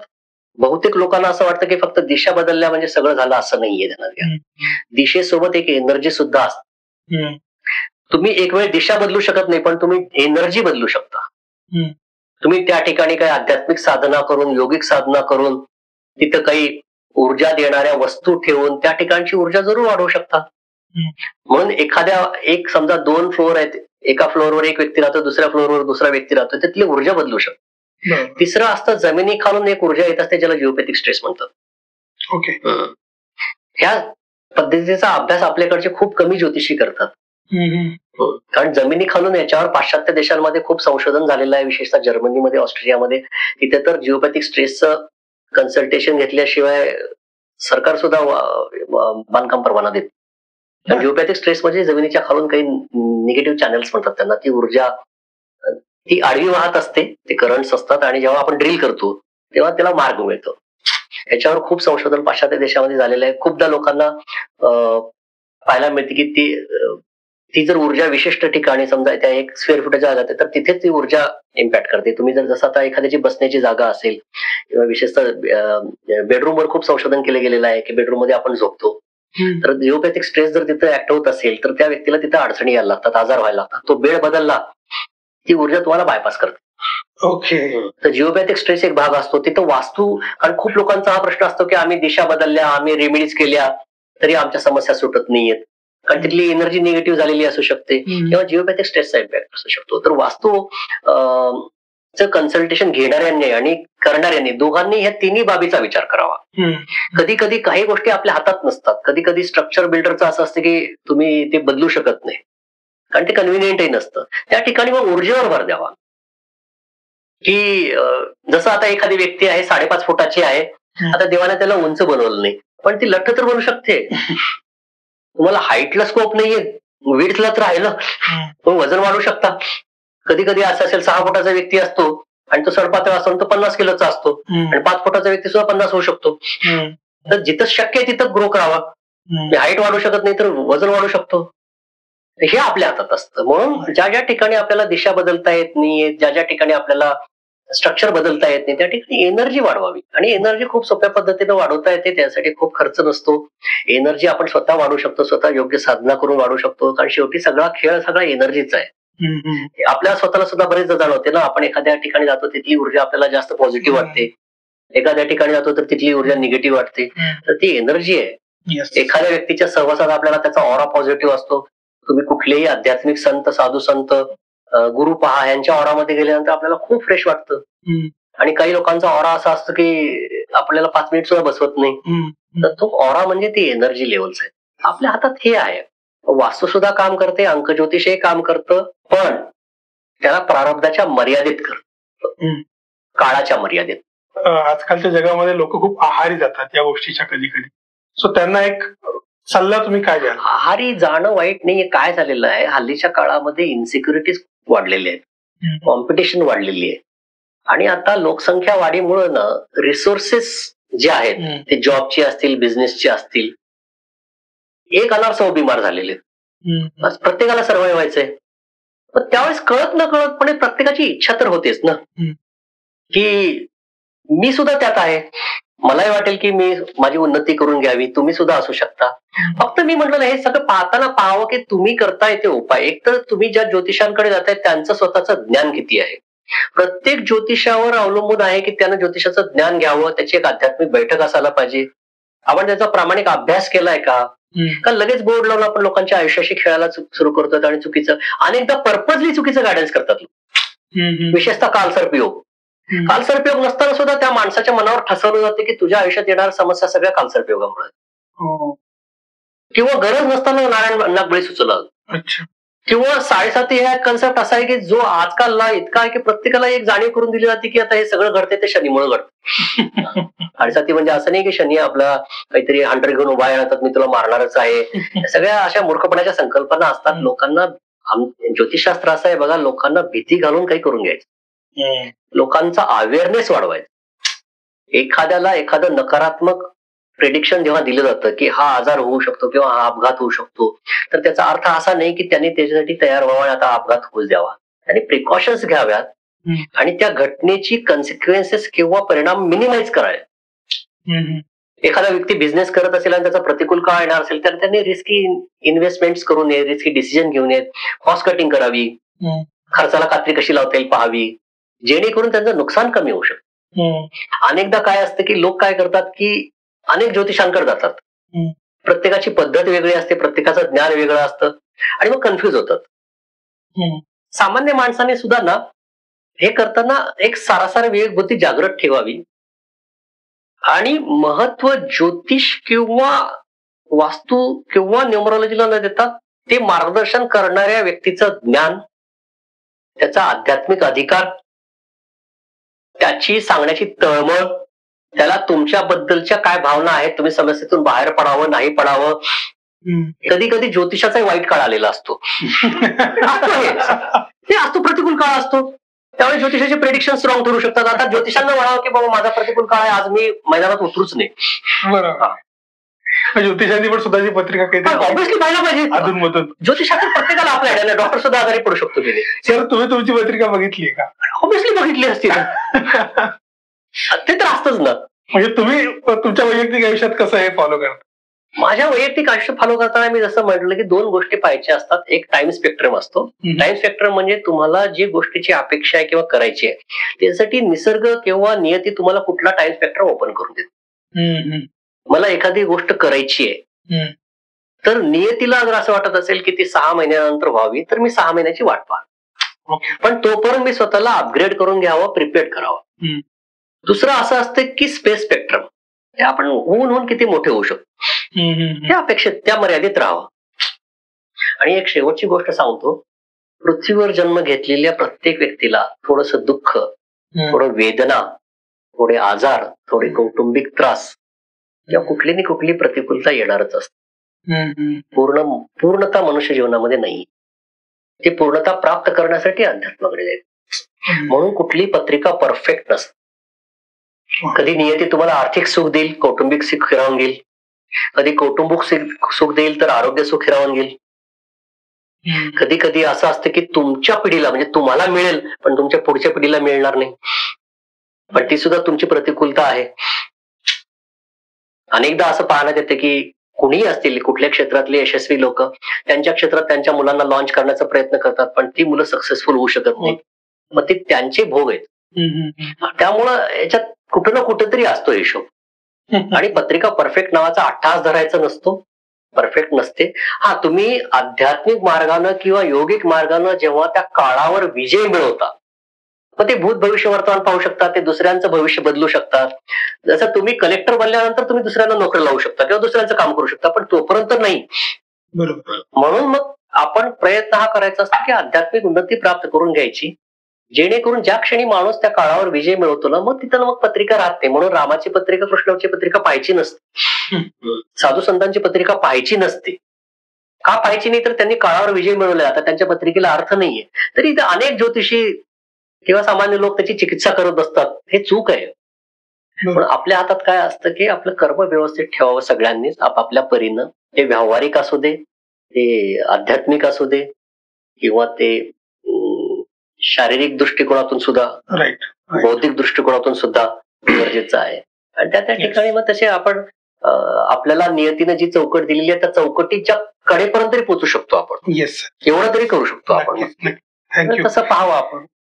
ज्योतिषशास्त्र, अंक ज्योतिष, वास्तुशास्त्र याबद्दलचा हा पॉडकास्ट तुम्हाला कसा वाटला हे आम्हाला कमेंट्समध्ये जरूर सांगा. आणि अशाच इंटरेस्टिंग विषयावरचा पॉडकास्ट बघण्यासाठी आमच्या वॉच स्टुडिओच्या YouTube चॅनलला जरूर सबस्क्राईब करा. आणि तोपर्यंत बघत राहा व्हॉट्सअप